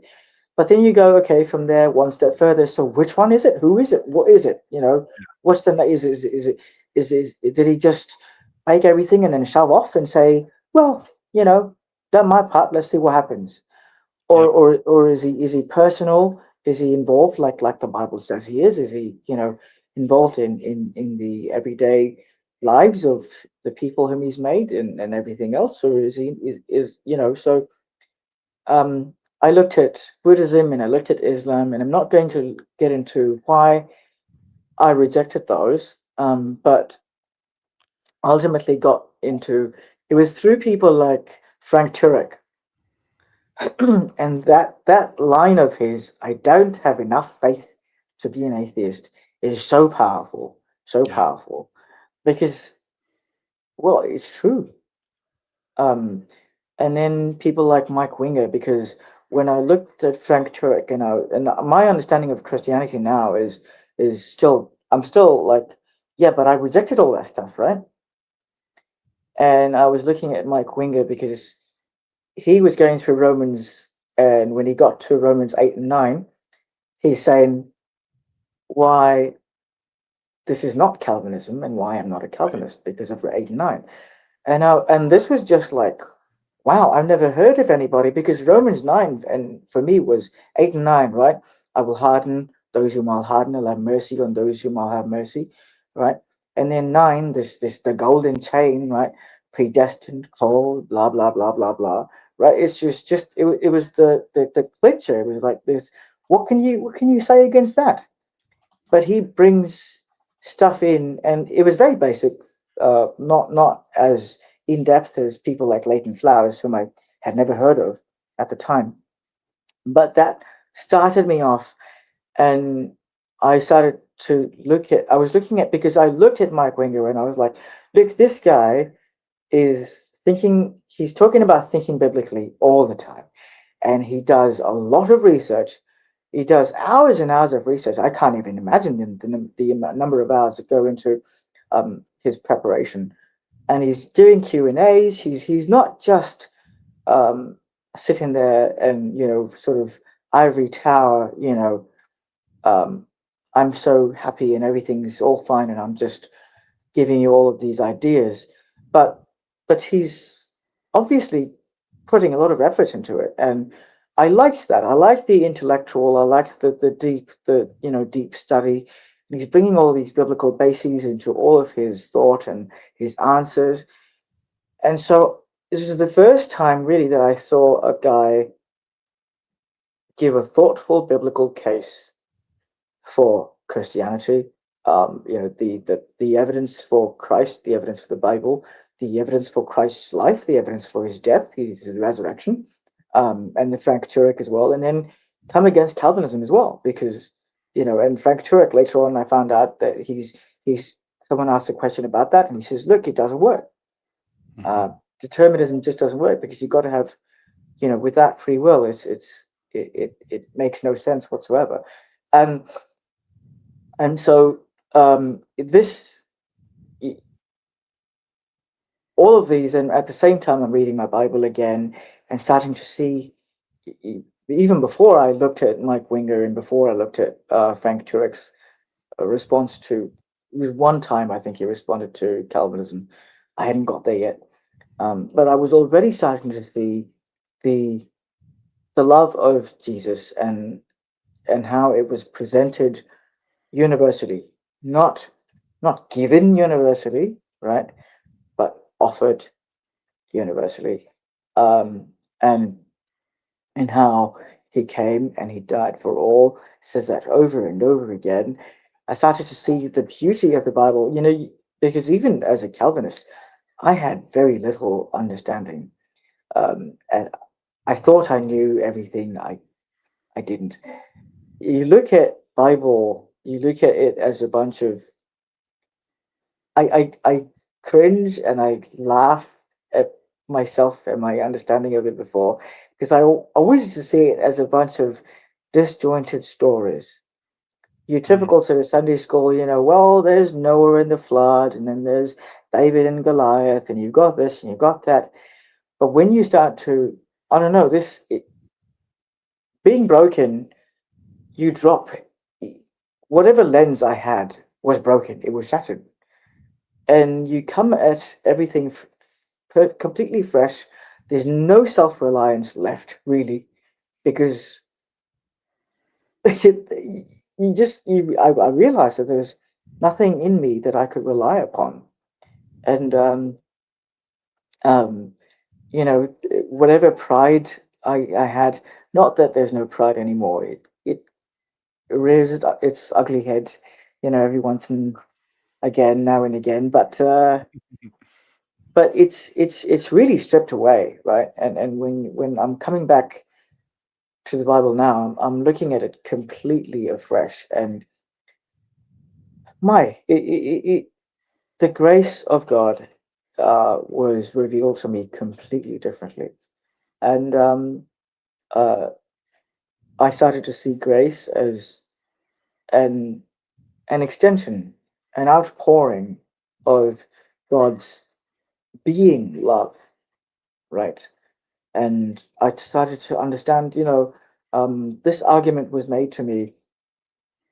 I can't remember where it's from, but it's this: if I the nature of love. I've written an article on this. I just did it maybe a month ago. But if I saw my wife, a young girl, walking down the street, and I took a club and knocked her over the head with it, um, and dragged her home, right, I could tie her to my kitchen table, and maybe in some cultures, maybe I might be able to get away with calling her my wife, but I could not claim that she loved me. The only way I can make that claim is because I know that right now, any point in time, she could get up and leave, and I'll be powerless to stop it. But she chooses every moment to not do that. Even when you're unlovable. Even when I'm unlovable, even when I'm the jerk alert. That's Right? huge. Yeah. And so the love has to be something that is, well, obviously someone initiates it, right? And then it has to be freely given and freely received, and vice versa, freely reciprocated and freely received. Otherwise, it's not love. It's a pre-programmed response. It's like, and this this grace, right? This salvific grace or that Calvinists talk about. It's like a guy giving a woman a love potion, and then it just brings up, it just, faith. It just comes up from, because you've been regenerated. Well, that's a pre-programmed response. That's not love. Hmm. um and I started to see all of these things, and I see God's grace as an extension of it, his mercy as, again, an extension, an expression of his love. Um and so now, uh, what one of the things that we do is we like to take young people out, and whenever we can, we like to introduce them to plants and animals, usually the littler ones, so insects and frogs and snakes and spiders and things like that. And we talk about how God reveals himself to us. But um, before that, I don't know if there's anything else that you want to touch on, or any other questions that you have. I'm sorry. No, I think it's naturally transitioning well, and I actually appreciate the story. Yep. because what I'm hearing is God's work through all of this in spite of people. And I think one of the biggest miracles personally is how much God gets done even in the body of Christ in spite of us. It's absolutely, it's a miracle that can't be overstated, how much he gets done with a bunch of knuckleheads. And I say that very lightly. And even when we have a moment of humility, we still pat ourselves on the back for months, you know, thinking somehow, yeah, Lord, I really am glad that I got out of the way on that one. Ooh, I'm so good. But one of the differentiating factors, as we're segueing into like this last part, talking about bugs, but really we're talking about the Lord. Isn't that funny how you can put three believers together and whatever you're talking about, it's about the Lord? Isn't that great? But you know, the difference between the view of God's grace through a reformed lens, like you mentioned earlier, that lens would be that grace is not an extension of God's love. All it is a tool that is in a belt of a supposed God that he needs, apparently, you know, for whatever reason. And I think for somebody who comes at the world in pride, we all do it. So I would say any one of us, when we come to the world in a prideful mentality, all we're looking for is tools to build our kingdom. That's all we're doing. We're looking for tools to make everything happen the way we want. Everything becomes a tool. People become a pawn. People become a chess piece. Everything becomes something to manipulate. And so I think when you have that heart, unfortunately, sometimes we then apply that to the way we see God. Even as believers, we can take that and apply it. And it seems like it makes sense, but it's the natural man that's doing that. It's not the spiritual man. And that's the danger, is God's grace is not a tool. It's not a manipulative force. Like you said, I think you said it perfectly. It's an extension of his love. And if it's an extension of love, that's a totally different grace. That's a totally different definition. So as we move forward with this last part, I think it segues well, but that did come to mind as you were talking about things. And I think it's a great point that you made. I think it's super crucial too. I remember seeing this at the Rare of Breed concert we did, Flynn, about a year ago. Yeah. We met that guy named Just Nate. He was one of the guys that opened up for Rare of Breed. And he had a shirt that said, God is beautiful. And I remember asking him, I said, why did you choose that? Like what kind of interactions do you get and what is the goal? Because I'm the guy that wears all the, you know, the cheesy Christian shirts, like Flynn and I both, and we love doing that because they prod and they engage with the person that doesn't want to talk, and they makes them think, and then they go, hey, what does your shirt mean? You know, like they're evangelistic tools. And you know, so anyway, so I asked him that, and he said, because that's what people are missing today. 20 years ago, you could walk down the street and people were looking for the best thing. Give me the greatest deal. So you could say, you know, I remember when we were evangelizing at the swap meet, it was always, you know, we were giving away something free, because at the swap meet, they're always looking for the best sell. What is the best deal? What is the best treasure? And we would always say we're offering free stuff, and here it is. Here's a free tract, and we're going to give you the gospel, which is free, paid for by Christ. And so it was really easy then, you know. But years later now, today, that doesn't attach to people, because a lot of people are like, I don't really care if it's free. I'll pay the price. I'll pay what I got to do. It's you know, moralistic therapeutic deism. It's people basically saying that they'll do what they think they can to appease God.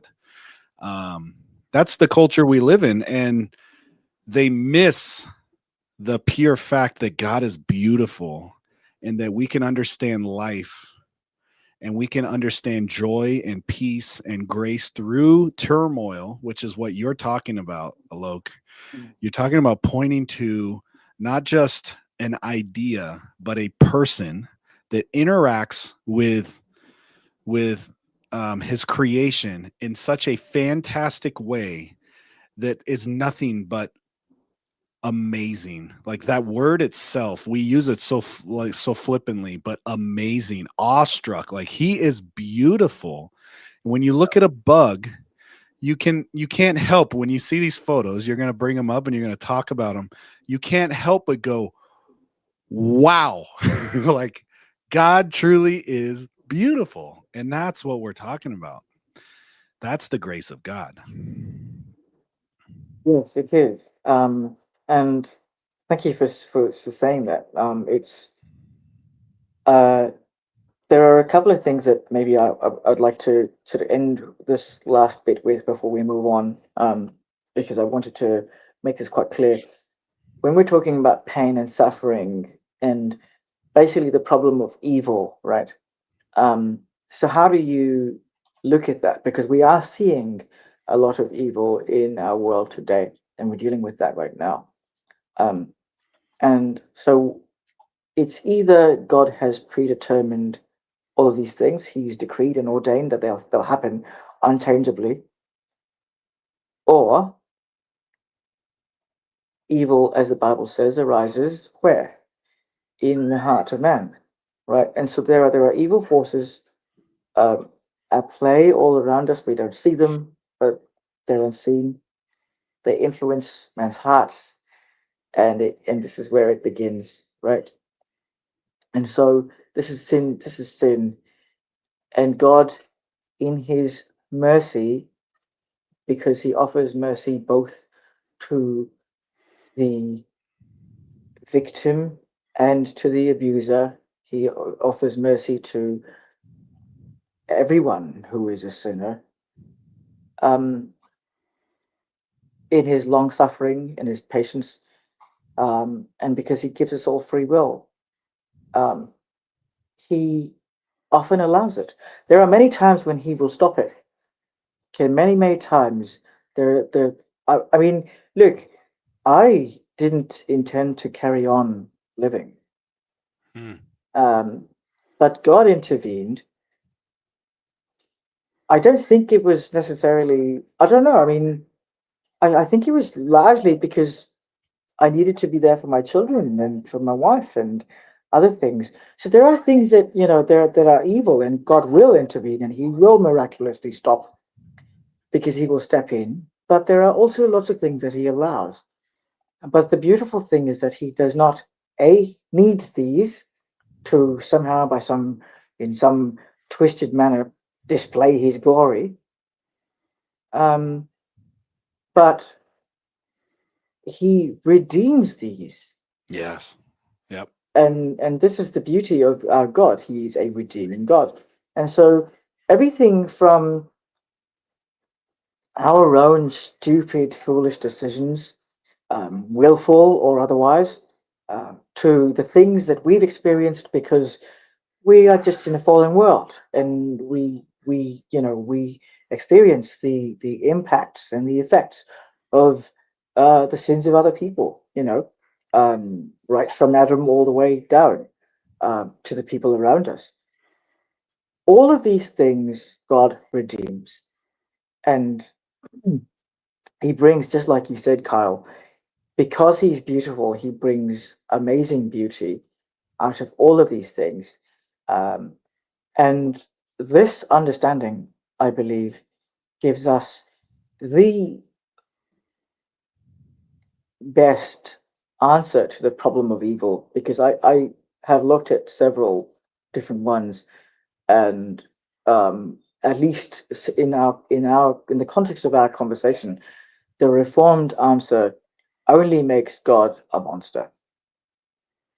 I can't think of any other word for it. You can play with words all as much as you want. You can say, yes, He decrees and ordains all things, but He's not the author of evil. Well, you're just contradicting yourself. You can claim it all you want, but like I mentioned earlier, the world sees the prosperity guys and they're like, look, this it we can see them for what they are. It's the emperor's clothes. So you can do that all you want. You do it until you're blue in the face. But it's still, and so even I think when we're looking at current events, which are terribly painful for lots of us, and when we're talking about people, Christians coming together, believers in Christ and Jesus uniting us, no matter where we're from or where we are, and we're doing this right now. I'm broken. My wife is broken. We have young people in our church who are broken over this. Okay, and they never knew the guy. He never saw them. He didn't know. He had no clue of them, whether they even existed. But we are, and we can come together, and we can still, in our sadness and our grief, we can continue to praise and trust God because He's a redeeming God, and in His goodness, in His love, He'll bring something really wonderful and beautiful out of it. Yep. Amen. Amen to that. Yep. Amen. Sorry. No, you're good, man. No. That's what we Yeah. need on our soul. That's we need those things. It's a powerful, beautiful reminder, especially in the times we live in when people, like Flynn said last week, people think we're well, I'm gonna destroy it. You said we were beefsteak, educated Oh, beefsteak. educated beefsteak. Yeah. Educated beefsteak. Like at I the end did of the not day, make that like, up either, but yeah. oh, didn't you? Yeah, and I'm sure we're gonna. I want to look at your pictures, Alok. Eric, We'll get to them. all right, cool. Eric Hovind posted a video today, and he did a open air preach in the middle of a university, and man, he did such a fantastic job, and I was just blessed because he really did. He explained that like these things are so important right now, and it's because of our worldview, and we're missing the kindness and goodness of God. The destruction of these things today is just a worldview that says humanity is just educated beefsteak. He didn't say that, but that's Right. what Flynn is saying. And at the end of the day, we're just stardust, or whatever your theory is. We're just icicles growing and bacteria or whatever it is. Like there's so many ideas out there, right? And they're all saying the same thing, that we're not made in the image of God, which takes away the beauty. It takes away the fantastic difference in Right. creation. And so yeah, I mean, yeah, it's such a beautiful thing to remember every day. And it should humble us. It should remind us to go reach and share that with others. Not just stand in awe, but magnify him and proclaim him. What is that psalm? It says, I will magnify and worship the Lord in front of the heathens. Like we shouldn't just like, our mouth shouldn't be shut. We should be willing to go out and profess the beauty of God out loud. And they're like, what are you singing for? Because how beautiful God is. And they're like, what? I don't see him. You don't see him right now? Look at how awesome he is. Look at these things, the way he operates. Yeah. Right. Anyway, Yes. I get excited. Yes. Absolutely. Okay, so since at the start you were talking about ministry, one of the things that I long to do much more than we are currently, but it started with our children. We've always taken them out. We've always done looking at we'd just go out and we'd go to the forest. Go to the mountains. Sometimes we'd just go out for a walk outside our home because we live in sort of we're in the countryside, so we get a lot. But even if you're in a semi-urban kind of place, you still get a lot of nature. You still get lots of, if you've got gardens, there's plenty to see. And so we look at insects and we look at bugs, and this is how our sons have grown up. They are 10 and 9. We have a daughter now she's 9 months old, and she's a joy. And That's awesome. if I have my way, I'll raise her the same way as I raised my lads. Looking at bugs and creepy crawlies and all of these things. So I don't think I'd do anything much differently. So anyway, Yeah. but that's begun there, but it's moved on to bringing others in as well. And so we have young people whom we meet, and I'd like to take them out informally, right? It's just, hey, let's go out, right? And we'll go and look at all these things. And while we're looking at all these cool things, and I'm looking, and they're doing exactly, they're going, wow, wow, wow.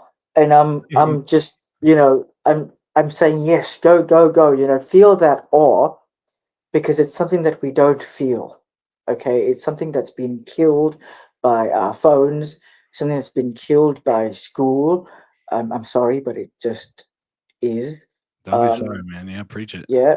And but this sense of awe that you have when you go out, and you could look at something as tiny as a little weevil, or you can look at something as grand as a waterfall, just cascading down, falling before your eyes. I don't know how many, and from how many meters up. Uh, all of these things bring us to a sense of awe, and we miss the point. We really miss the point if we stop there, because all of this needs to be directed to God, right? Mm. And so that's what I want to do, and that's what I try to do, and that's what we try to do as a family. So I have a few pictures to share. Yep. You tell me when I'm We'll ready. well, let's see here. I think we can start with. Let's see if we can start with. Hold on. I think I need to share my screen. I can pop it up when you're ready. Just tell me when. Oh, right. Hold on. Let's see here. You had it ready to go. I did. Yeah, it Let showed me. your laptop there. Oh, right. Okay. Well, let me see if I want to share. I'm just going to share the whole thing, if that's okay. Um, Yep. yeah. Okay. So, all right. There we go. And then let me open up my. I don't know how else to do this, but this is uh, this is when our little boys were little. And so we'd walk around, we'd take pictures. This is just um, this. So we've got Reef over here with the blue sort of uh, sweatshirt or whatever you Yeah. call it, and Nemo, his little brother, um, in the yellow one. And they usually carry containers around because they want to collect stuff and then observe it and then release. So that's what we're doing over there. That's We've seen that. This is us now. Um, so we have my wife sitting beside me holding our daughter Coral, um, and behind us we have Nemo wearing blue, Reef beside him behind Marika. And beside Marika, we have also two of our family members who have recently joined us. We have Michelle. He and her daughter Andrea have just moved in with us, and they are very much a part of our family. That's awesome. And so this is Beautiful who we are family, man. now. Yeah, thank you. Um, and these are some of the lads with whom I have spent time over the last couple of years. Just Say what's up to the take lads since I'm sure they're gonna watch. So we got to say hi to them. Yeah, will do. So Yes. Hey.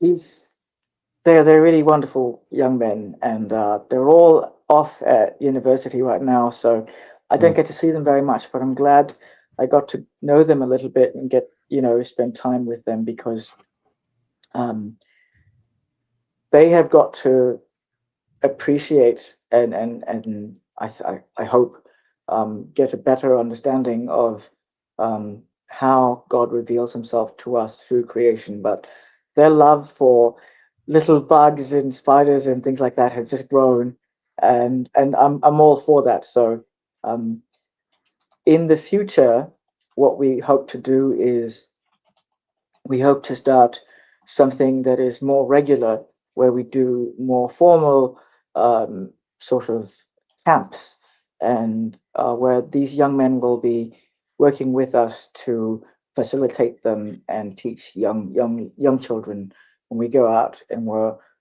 showing them the beauty and the amazing things that God has made, and then how we point all that to God, and to what that means for us, right? All right, so let's get into some of the actual bugs, because this is what we've promised everyone. Yeah, there were Okay. several people that, just so you know, they stuck it through here. They've never heard of us before, but they saw your thumbnail and were like, I want to learn about these bugs. So you got their attention for this whole time. Thank you very, very much. Yeah, thank you for staying, because I spent 2 hours. My goodness, and we've been, just yakking on about other stuff. So here's what was promised. This here is a little ant, and um, they I want to. So this is a bug, right? They've got 6 legs, 2 antennae, and you have the head. You've got 3 parts of the body. You have the head, and right behind the head you have what is called the thorax, and then this bulbous shiny bit at the end is the abdomen, right? And that's your basic body plan of an insect, or your bug. So you've got 6 legs, antennae, and the antennae could be short and stubby, or long. They vary in form, and the shape also varies. But this is your basic body plan. And one of the things that we're going to look at. So this now looks like an ant, right? But it's not. This is a spider. It's not an ant. It's a spider. It's an ant mimic spider. And I'll discuss mimicry in a little bit.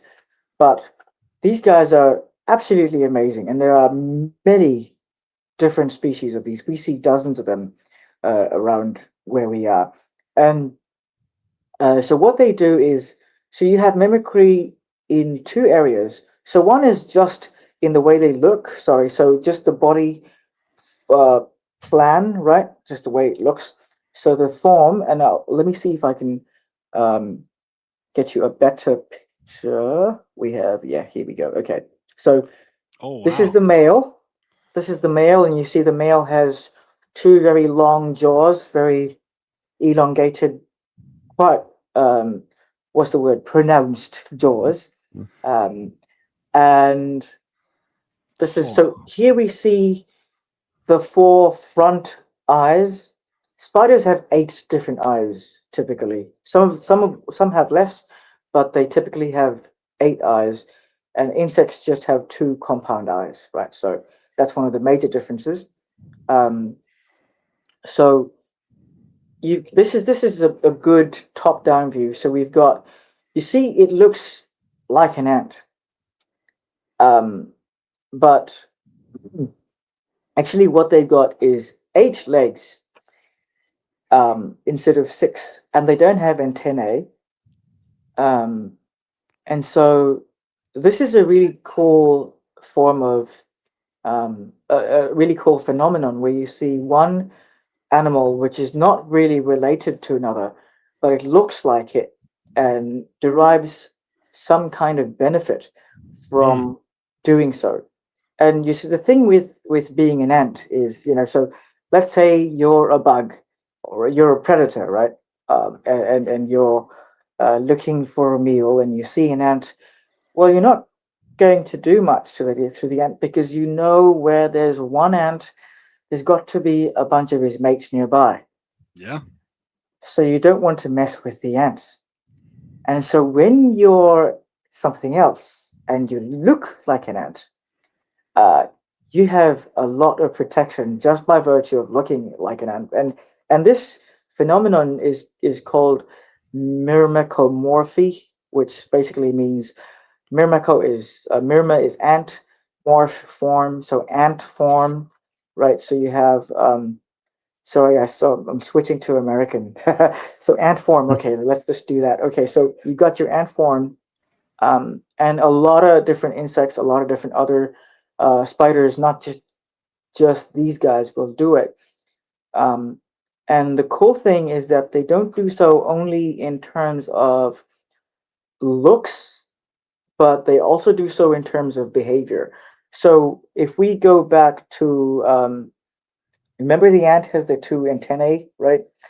And the spiders, they have 8 legs. So what these guys will do is they'll take their front pair of legs, and instead of using them to walk or crawl, they actually raise them up and they wave them around like feelers. Wow, that's And wild. so it's not just form, but it's also in terms of behavior Yeah. that they're mimicking ants. And I gotta say, yeah, we'll come to the discussion about this a bit later, but I just But want they to show you. can't So learn this, that stuff, right? You're saying this is something right, innately designed inside of them because every it single is. one is behaving this way. You're correct. You're correct. So this, when we look at behavior in insects, it's very different from behavior in, let's say, apes or monkeys or people. You don't have the time to learn it. Okay, there's little, if at all, parental care. So it's not like the parents can pass on learned behaviors to their children. So it's all, we're talking about instinct. We're talking about what is inbuilt, it's inherent, and it so it is designed. There's It's very, very difficult to prove, um, from a purely naturalistic perspective, how these behaviors come into play, because and how they come into being. Yeah. um, there are a lot of theories, but I think, I mean, I think they missed the mark by far. um, so that was the male, and remember, the male they have these really pronounced long jaws, and the females don't. So this is a female right here. We looked at this earlier. The female's jaws go straight down, and they they look a lot more like ants. So they're far more. Here you can see the actual fangs, right? Yep. Um, and so the fangs are connected to venom glands that are located in the head. And when they pierce their prey, they inject venom into the prey, and that's used to incapacitate their prey so they can feed on their prey, um, Wow. without any distraction. So, um, now these guys are jumping spiders, and you'll see these two puppy eyes right in the center.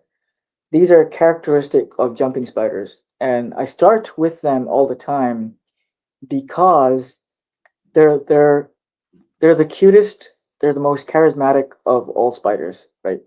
We have this idea in our heads that spiders are just, um, they're gross, they're hairy, they're yucky, they're scary, whatever, That would be me. right? My sister's But agreeing with that. Yeah. you look at, I don't know, you look at these eyes. They're really cool. Look Yeah. at that guy. Look at No this. kidding. Look at the colors too. Wow. And the colors, like, is this what you think of when you think of a spider? The Yeah, no, the not at all. I'm not Absolutely gonna lie amazing. too, Kate, because someone said this in the chat. The pure fact that you're talking about mimicking and you just went Haha. American right in the middle of our conversation and you're mimicking Americans. It's hilarious, dude. Sorry. The irony in that was hilarious. Bravo. You deserve an Emmy on that one. I'm sorry. I went to a school where we had, uh a by far it was American kids. And I think, when you move around so much, and look, when I'm with my friends here, I don't talk like this, and I don't talk my normal UK or whatever accent either. um I'll switch to a more Filipino accent.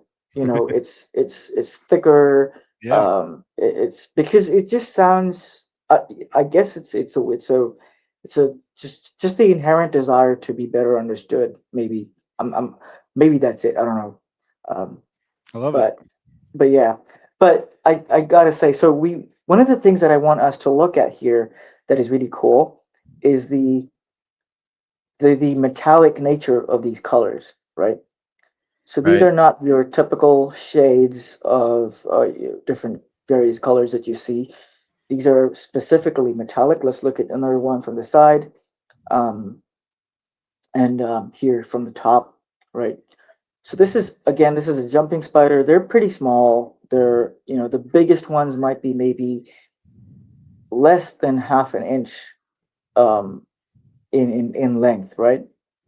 And they're while they are venomous, like we looked at the fangs earlier, they to begin with, they rarely ever bite people, because venom is it's a very precious resource for them, Hmm. and so they don't want to waste it. They want to use it only when it gains them something that they need to survive, right? It's difficult to catch prey. They expend a lot of energy. These are active hunters, not like your Charlotte's Web kind of spider, that's just sitting there waiting for something to come along and get stuck in it. These guys actually hop around, jump around, and they seek their food. So, um, but what I wanted to talk about is, so color is typically a function. It's a function of pigment, right? So pigmentation, that's how you see color. Like on the leaf that serves as the backdrop for the spider, we have a pigment called chlorophyll, which is green, and because of that, the leaf appears green. So it reflects green light, and we see the green light. It absorbs the rest of the colors, reflects green, and so we see it. Okay, but the colors on this spider, and the reason why they're shiny, is because they don't have pigment. Um, so a lot of times in insects, a lot of butterflies, not always, but a lot of times, you will find that color, especially when it's like this, when it's iridescent, which means Hmm. that iridescent basically means that it looks metallic, but also the primary meaning is that when the color changes depending on the angle from which you view what you're looking at, right? Your subject. And so these spiders, when you look at them from different angles, they actually change color, which is really cool. And I wish I could show that to you. Um, I have some pictures somewhere, but you'll have to browse through. I'll let that be for people who want to look at that. They can go to my page and they can take a look through there. We're Um, definitely going to pull that up later yeah. at the end of this so they know where to find this stuff. But you know, so what these guys have is they actually have these microscopic structures. They're called nanostructures. They're three-dimensional structures that are on their scales. So their scales look like they're either scales or hairs. Um, but each of those scales is fitted with these tiny structures that you can't see. But these structures are built in such a way that they reflect specific wavelengths of light. There's no pigment involved. They just reflect specific colors of light. And That's crazy. so, yes. And on some weevils, they have found it's really cool that some of these structures are the same as diamond, like the molecular structure of these things, what they're built with is this, the crystal is the same as diamond, right? Which, Mm. and this is, we're talking about in nature, right? It's not Mm. this is on a living organic thing. It's not which is just it. We're talking about amazing. This to me is amazing, and I could, Yeah, that's really yeah. cool. That's really cool. Right. um so, well, these are, I want to see if there are, okay, so this is another ant mimic. This is a male, as you can tell by the very long jaws. Hmm. um This is really tiny, and you can see his fangs in the next picture. You can see his fang, which is folded in. It's really long, Yeah. Yeah. and it's folded in underneath the jaw. Um, they're they're pretty impressive, and so the theory is that these, the length of the jaw, and this serves as a means to impress the females, right? Look how cool I am. It's the Okay. peacock. It's the peacock effect. It's the same thing, right? Yeah. So yeah. So and this is the female of that species, the same Oh, species, I would have right? You never guessed see, that. yeah. And so it is so cool. And this difference between the sexes, the difference in size, general appearance, we call it sexual dimorphism. Di meaning two, and then morph again, form. So with spiders, this is very, very common.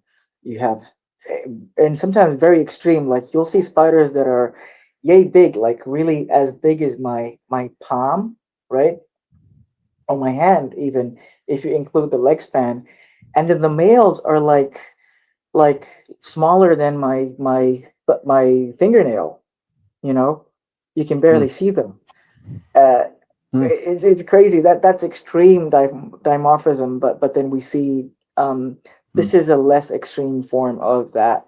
Um, so You must here have you see, amazing vision to be able to see these things because they look huge to us because you're zoomed in and like super macro lens, but like we're not going to see the things you're seeing right now between the male and female, right? Except for the giant fang, but the body may look a little different. right? I don't know. That seems crazy to me. Do you have a picture of what that would look like from far away in a normal eye? No, I don't. Mm. Not over here anyway. But yeah. So Amazing. yeah. Um, if we were to here, I want to go back to this one now.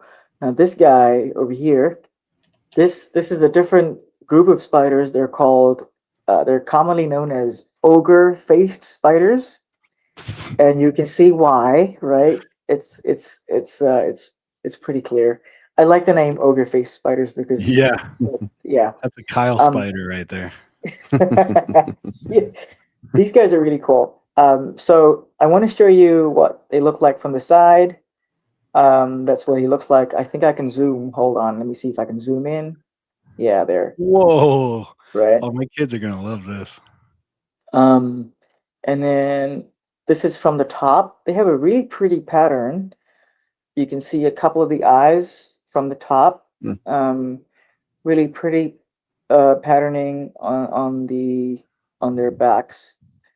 Um, and here is what they look like when they're. I want to talk about how they catch their prey, right? So this is really cool because they're also known as net casting spiders.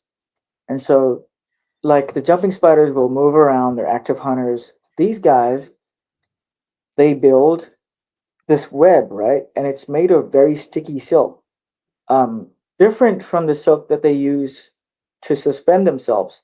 So they'll find a, a good place about 12 inches, maybe 12 to 14, 16 inches above the ground, typically. And they're nighttime hunters.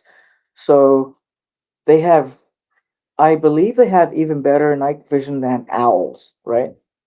Mm. And that's why these two eyes, these two central front eyes, they're so large. They're so large because they want to just absorb as much light as they possibly can.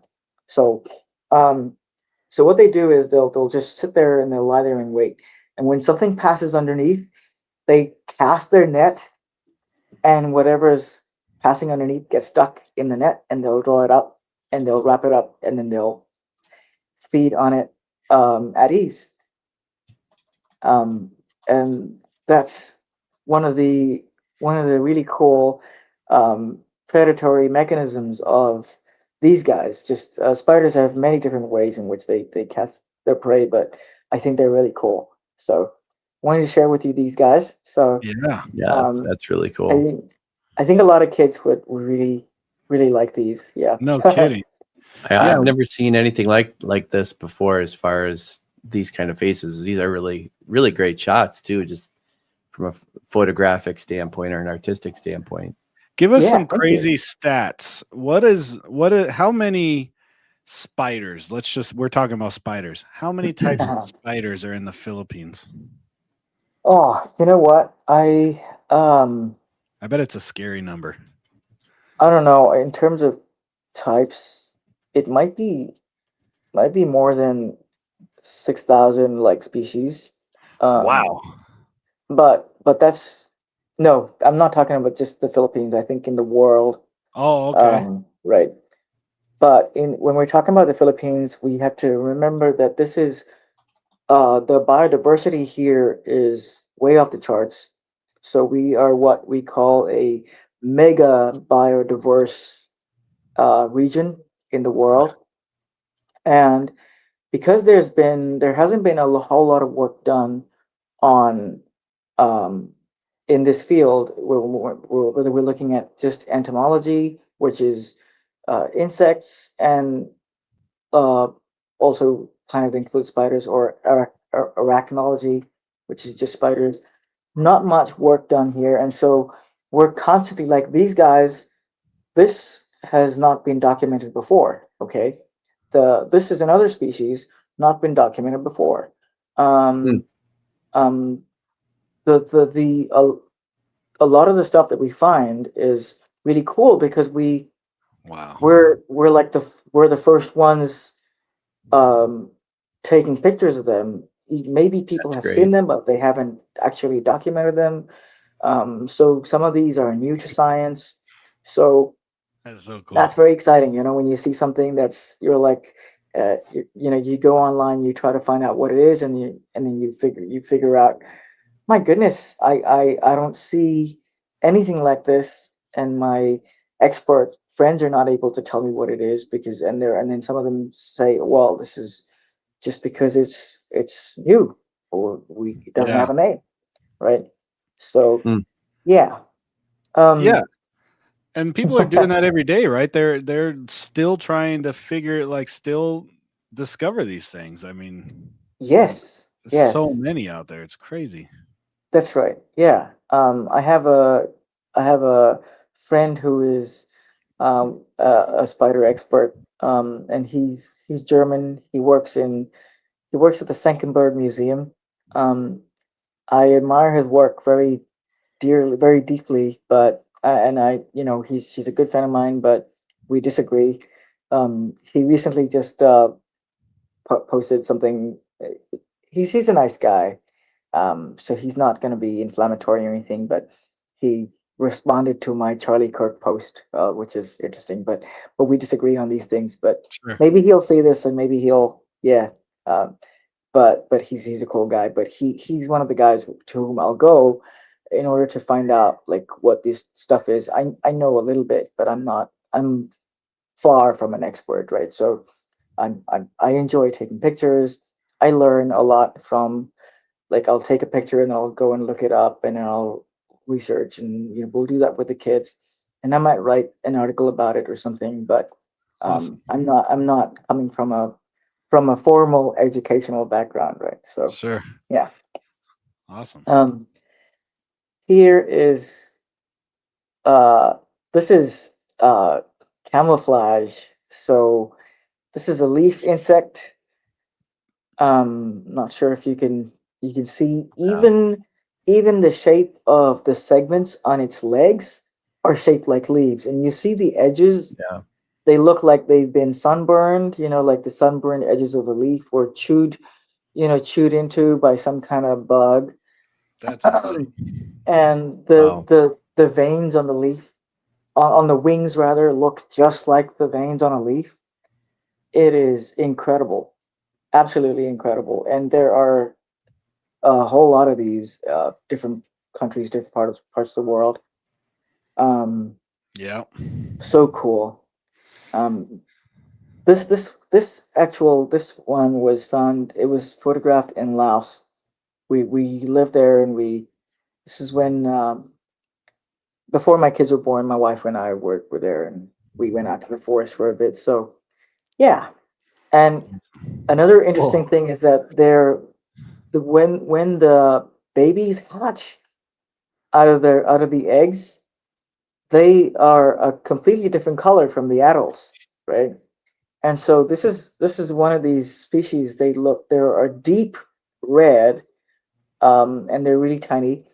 And for about 3 days, they just walk nonstop. They're just walking, walking, walking, walking, walking, because they've got to disperse, right? They gotta get to different places. And then after that, once they get to their adult stage, they're not really moving as much. It's the males who'll move around a little bit because they're trying to find a mate. But the females will find a host plant that's nice and yummy and it's got lots of leaves, and they'll just stay put. They'll camp out there. But the babies, for like 2 to 3 days right after they're born, they just like nonstop. They're just walking, which is really That's cool. crazy. Yeah, no Yeah. kidding. Sorry. So moving along, we have this is a stick bug or a stick insect, or a walking stick, as some people call them. Um, this guy is kind of knobbly. He's got a few little spikes on him. You can see the eyes. Um, you can see he's trying to clean his antennae. Um, so he's that's grooming behavior, right?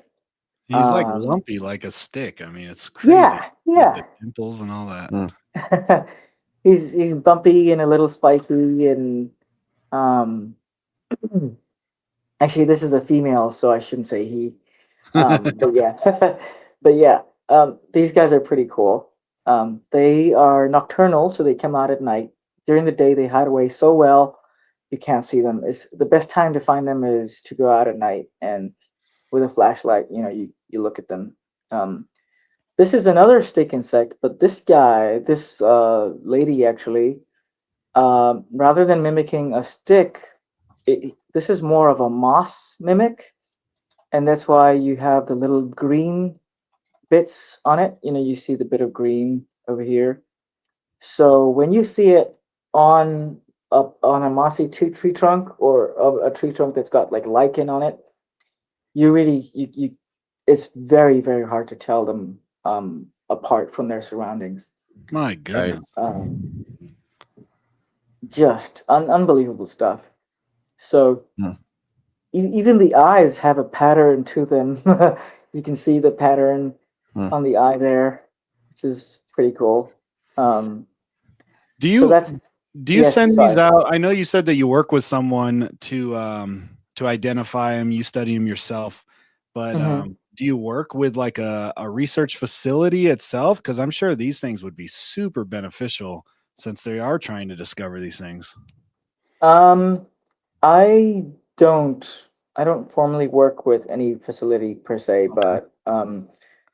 but that would be really cool. Yeah. There are friends of mine who are researchers here, and there's possibilities of maybe some kind of collaboration to Yeah. name to describe at least one or two of these species. It's a time taking process. Well, we'll So. talk off the air about it more, but there's a pastor that I worked with in England that's an Mhm, entomologist that I don't know how you feel about because you take pictures of them alive, so I'm sure there's like a conflict between this. But he has mhm, people send them to him, and then right, he sets them up. right, And I don't know what that's called, but essentially, makes these fixtures and frames it, and yes. they're outstanding. Hmm. And he's discovered a spider and named it because it was never identified before. So I should connect you Wow. guys if you're interested in that at all. I mean, Sure, I'd he's a love that. pastor in Bourne, England, and he does amazing work. Okay, that'd be really cool. Awesome.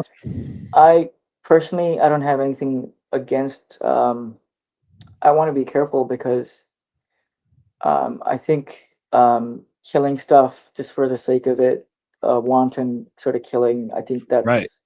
that's not that's not a Christian ethic at all. We're meant to be good stewards, but and But my take on this is when I'm teaching and I'm teaching my kids, and kids are around, they're bound to squash stuff. Not necessarily because they want to, but just because they're kids, they're clumsy. And even if they did do it because they wanted to, um, I'll I'm not gonna come down hard on them. I'll say, hey, why'd you do that? And we can observe it. We can look at it. You don't have to kill it. It's not doing anything bad to you, right?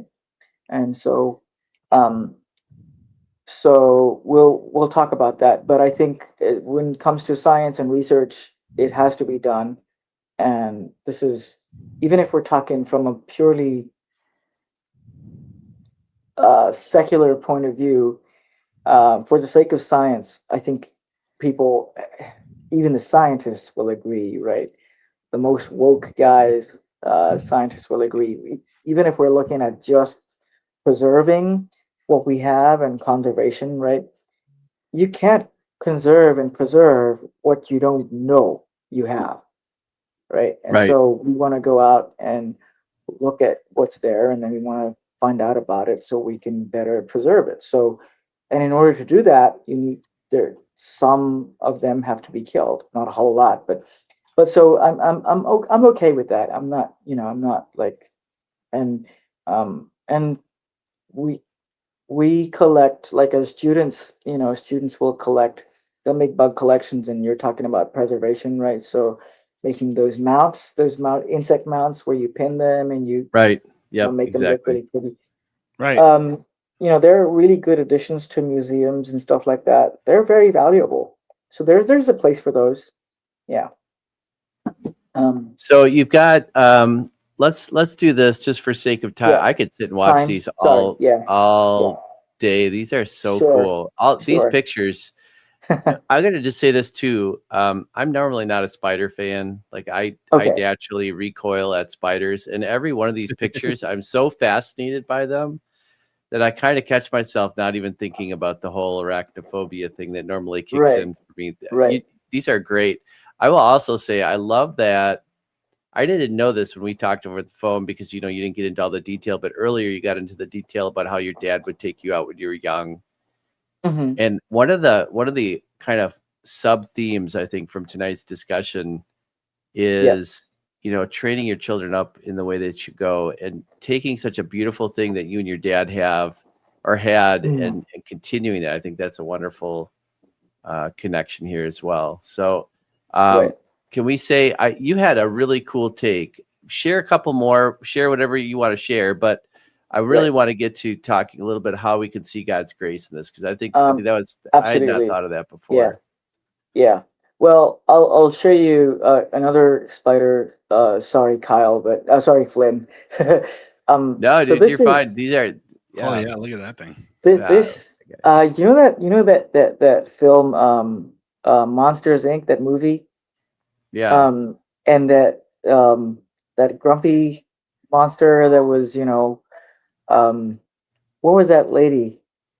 Or was she the Um, librarian one? Was that the yeah, librarian? yeah, yeah. With the glasses The ones and that would be like yeah. Yep. Mike Yeah, Wazowski. Mike Wazowski. I don't this spider's face reminds me of that. It's just permanently grumpy, right? Um, I don't know what it is. It's but these guys are really cool. These are actually bird poop mimics. And so when you look at them, they look like bird poop. And they look like they've got seeds in them, and they're just lumpy Yeah. and I'll and with this it's really cool because they actually, some of them even smell like bird poop. Stop it. Now you're No, just I'm not kidding, really.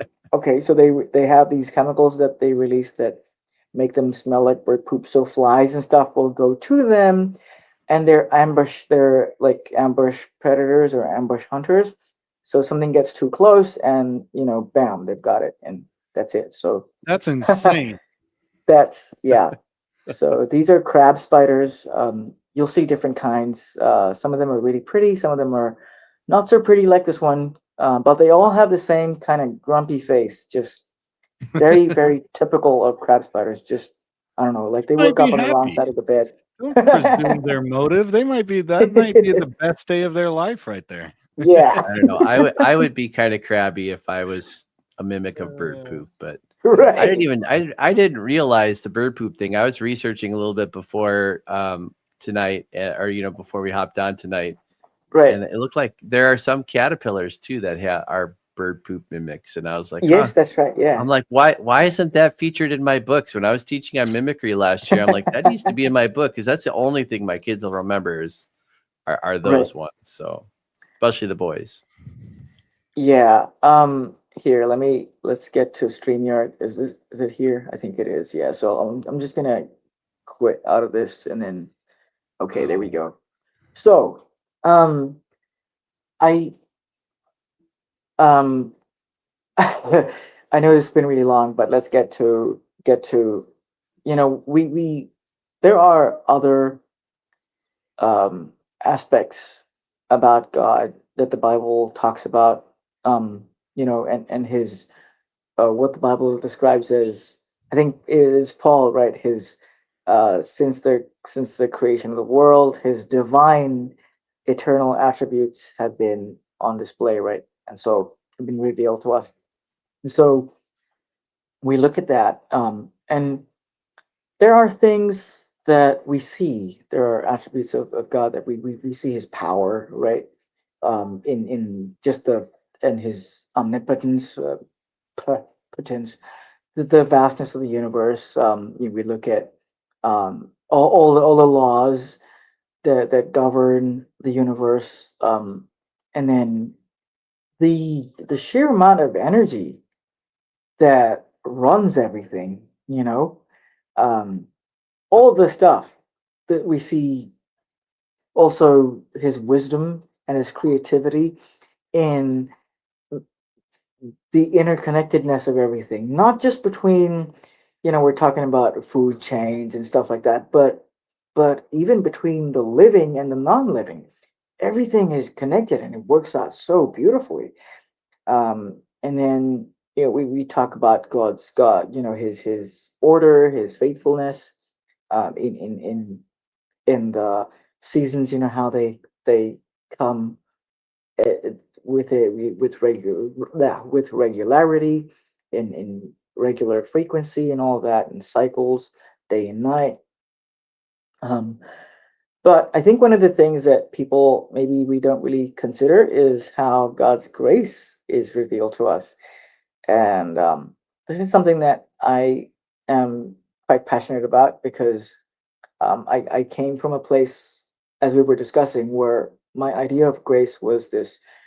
Uh, it was so wrong, and I want to discuss how we see God's grace. Now, this is not something that's necessarily revealed to someone who does not have a biblical worldview, but I think with a biblical worldview, it is very, very clear to us. So, we see God's grace, and I'll start with just the creation account, and or rather the account of the fall, right? So, we have Adam and Eve sin, and then God's sending them out of the garden. But we see God revealing out of His love, His mercy in not wiping them out right there, right then, and we see His grace in granting them His protection, right? And He gave them clothes, and there's so Right. much more. We see His grace in continuing to, there was still a connection, right? The connection's not Right. completely broken. We see God still speaking with Cain and Abel and Noah and all these people. So it's not like God's completely just broken, right? And I mean, not like the connection's completely broken, but it's still there. But there is a huge sense of separation. Um, so we have that, and then we look later on at Cain and how God warned him that sin was crouching at his door, and then we see that Cain ignores this and after this terrible murder, God could have rightly taken his life, but he did not. And in fact, when Cain said that he would be destroyed or killed by the people around him who found him in his exile, um, God gave him this mark, right, to Right. protect him and to sustain him. And this mark is a mark of grace. And I think that if we're looking at the things that I've just shown, right, we talked about, um, I don't want to discuss them in great detail, but we looked at camouflage. We looked at beautiful examples of that. We looked at examples of mimicry and how that's it's one of the most amazing phenomena that I've seen in the natural world. We've looked at so many other. We've looked at the different predatory mechanisms. Some of them, at least, of spiders. Right. We've talked about those. Um, I think that all of these things, when we look at it, we see that these God could have done things very, very differently. He could have made everything just one certain way, or he could have made everything. He could have just made the earth this terrible, ugly place where there was no beauty, there was no uh, none of the cool stuff that we see. Um, and but he could have made stuff where it was just completely, a free for all, where it's just like you talk about kill or be killed, natural selection and all Right. that. But it's Yep. not. It isn't that way. Um, and this, I believe, is because of his grace, because he loves his creation and he wants it to carry on. He wants it to be able to sustain itself. He wants the kinds that he's created to be able to continue and um, produce more and fill the earth and multiply and all that. Yeah. And that I don't think he ever took that back, even for us as people, right? So, but I believe that all of these aspects that we see, these aspects of the defense mechanisms that we see, the different abilities that people that these critters have to feed themselves, even the venom, things like venom, um, they animals have venom because they need it in order to subdue their prey, right? It's to sustain themselves. It's not because of anything else. When we look at poisonous animals or poisonous plants, again, this poison is a defense mechanism. It's to sustain itself, to protect the organism from predators, from Yeah. things that'll destroy a certain creature, or plant. But and so I think that this is really uh, one of the ways in which, at least for us with a biblical worldview, we can see maybe it's not one of those attributes that is um, immediately evident to everyone, right? It's not something that's maybe revealed like we talk about God's beauty and God's wisdom and his creativity and his power and stuff like that. But I think that for us as Christians, this is something that is really um, very clearly on display. And even when we look at ourselves, we have mechanisms that are in us that we didn't need before the fall in Eden, right? We have immune systems that, why were they necessary at all for Adam and Eve when there's no sickness, there's no disease, there's no need for an immune system. There's no need for these your cells that come in and come against any invader, and we we I think we're familiar with the mechanism, but um Right.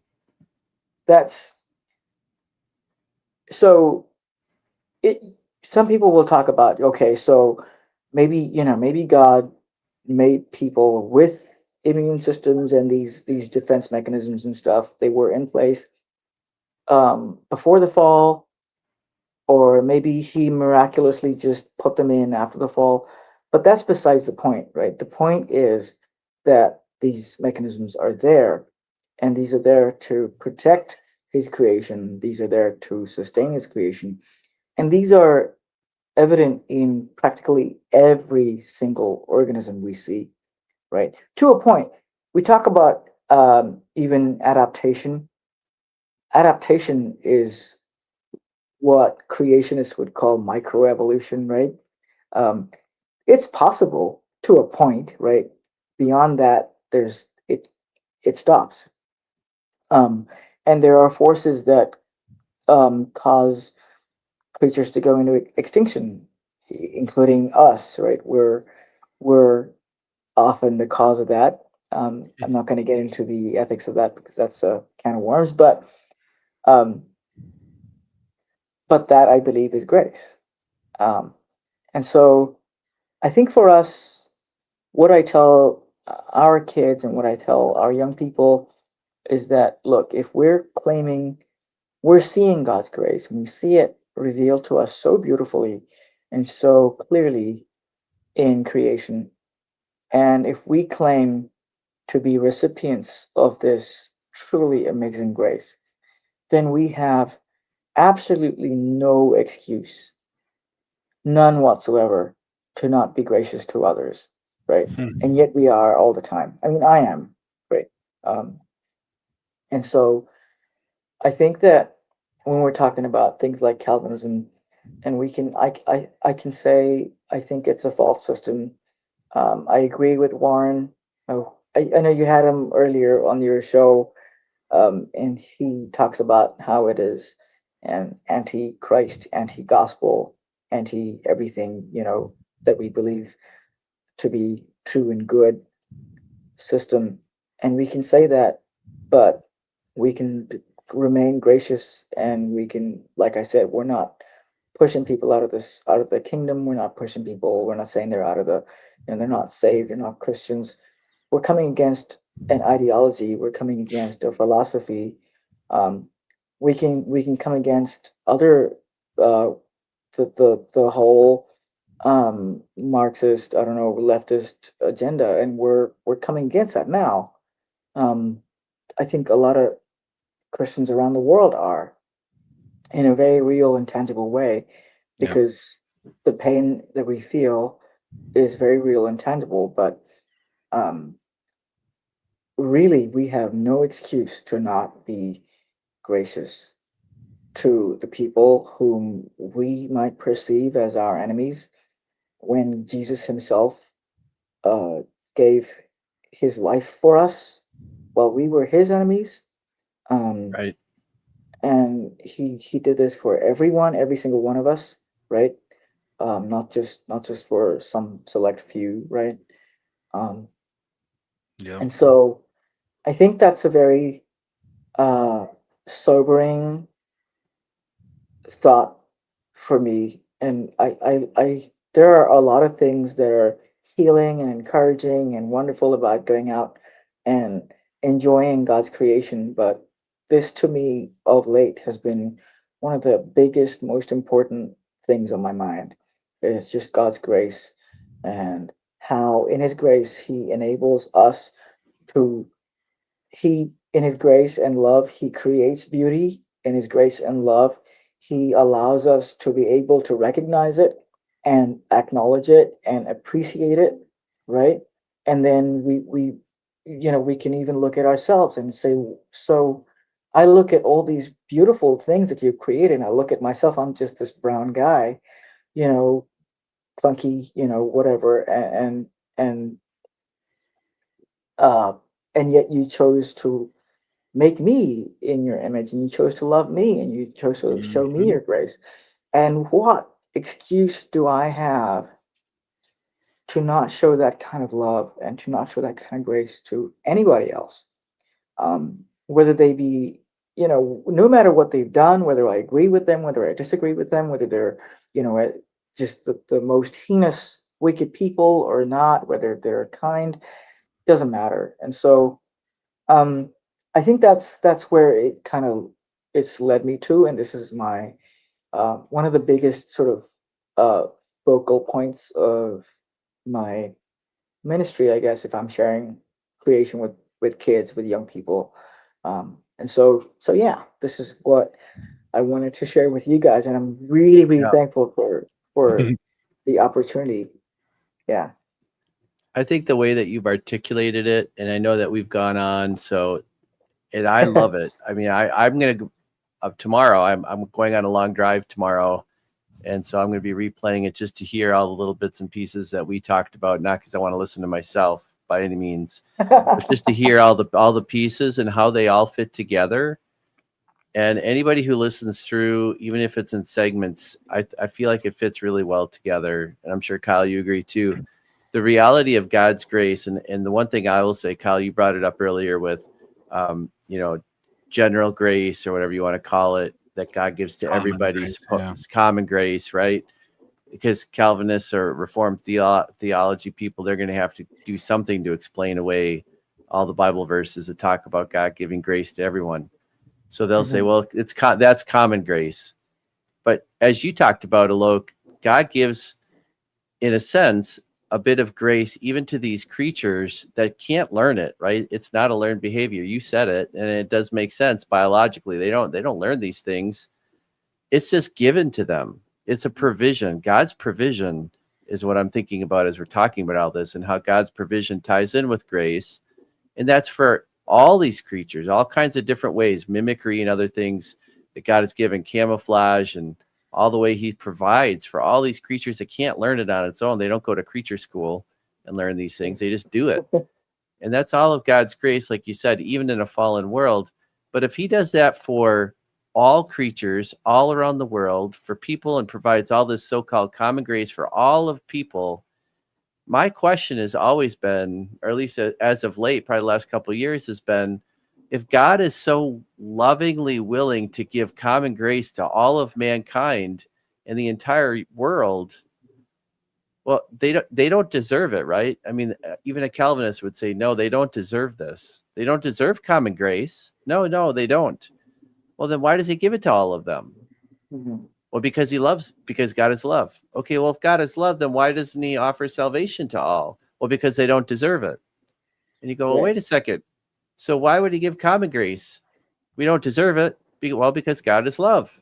Okay, but again, then why doesn't he give salvation? Well, because they don't deserve it. And it's like, well, wait a second. Why can't you just take common grace, take salvific grace, if you want to say it that way, put it together and say, look, it all comes from the same God who is love. He graciously provides for us day by day the beauty that we have, the challenges we have, and he graciously provides all of these things that we don't deserve. Nobody's arguing that fact. We all know we don't deserve these things. Why in the world can't we just say that the same God gave us salvation for all? And I think that's what you're saying, is you're seeing it from a completely different standpoint based on God's love. And I think that ties everything together. And I think that's, I won't think of spiders the same way ever again. You have not quite converted me, but you have certainly changed my thinking on a few varieties of spiders. I will say Gave that. some challenge to Flynn Burger. I love it. I can give a little more grace to spiders. All right. I'm going to show all the watchers, for the people to go and follow, subscribe, like. This is the coolest page. Do you have another resource? Is this it? This is where you want people to go? This is it. Yeah, this is it. Awesome. Bald guy with a camera. You can't beat that. I mean, everyone needs to be a follower of Bald Guy with a Camera. And I'm telling you right now, it's the most, I'm a follower. I mean, it shows right there. I'm not just like telling you to go do it. And I'm just some guy over here doing my own thing. I'm a follower. And I'm just checking out these most like fascinating. And he writes blogs and he shares all kinds of cool stuff on there. So definitely go check that out. Yeah. Really appreciate your time, Alok, doing that. I want to read Psalm 104, 24 through 25, and I think this is really cool. And then we'll say goodbye. O Lord, how manifold are your works! In wisdom you have made them all. The earth is full of your possessions. This great and wide sea in which are innumerable teeming things, living things, both small and great. I think that is such a beautiful reminder of God's grace, and it truly does show us his character in the tiniest things. I mean, and it's I'm not going to open too much of a rabbit trail here, but the tiniest things. And look at just the hairs on the head and the design and every intricacy. And like he's so good to meet us where we are, even in our destruction. That's how good God is, and it's beautiful. So praise him for that, and just so grateful to have this conversation. Yeah, amen. Hey, Kyle, I know what's going on. Can I just read one more psalm?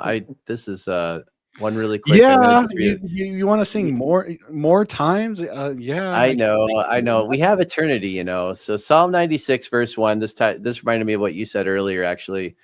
And I don't want to take away from the psalm you read. That's beautiful. But Psalm 96, 1. Oh, sing unto the Lord a new song. Sing unto the Lord all the earth. Sing unto the Lord and bless his name. Show forth his salvation from day to day. We're showing forth that for the entire world, by the way. Declare his glory among the heathen, his wonders among all the people. For the Lord is great and greatly to be praised. He is to be feared above all gods. True story. Aloke, we're going to bed. No, yeah, I'm sorry for keeping you guys up. No, don't apologize. There's no apology apologize, at all. That was great. It was a huge blessing. Thank you. It was great. It's Mimi time. Thank you. Yeah, thank you very much. I really appreciate your time as well. No, man. And look forward to spending more time with you guys. Oh yeah. Yeah, and we're actually trying to get together. I'm going to have my kids. We're going to connect and have the students see some of these pictures too. So I'll work on that with you now that we've gotten this done. Awesome. Yeah, look forward to that. All right, for all you crazy people that stuck with us through this, man, God bless you guys. I pray that this greatly encouraged your heart. I pray that you continue to abound in thanksgiving as you sing and praise to the Lord. And go share it with your neighbor. Yes. Until next time, we can't wait to talk to you guys. We're going to make this a normal live stream Friday nights. Just so you know, we're committed to live stream with you every Friday night. So God bless you guys. We will see you next week for sure. All right. See ya. Good night.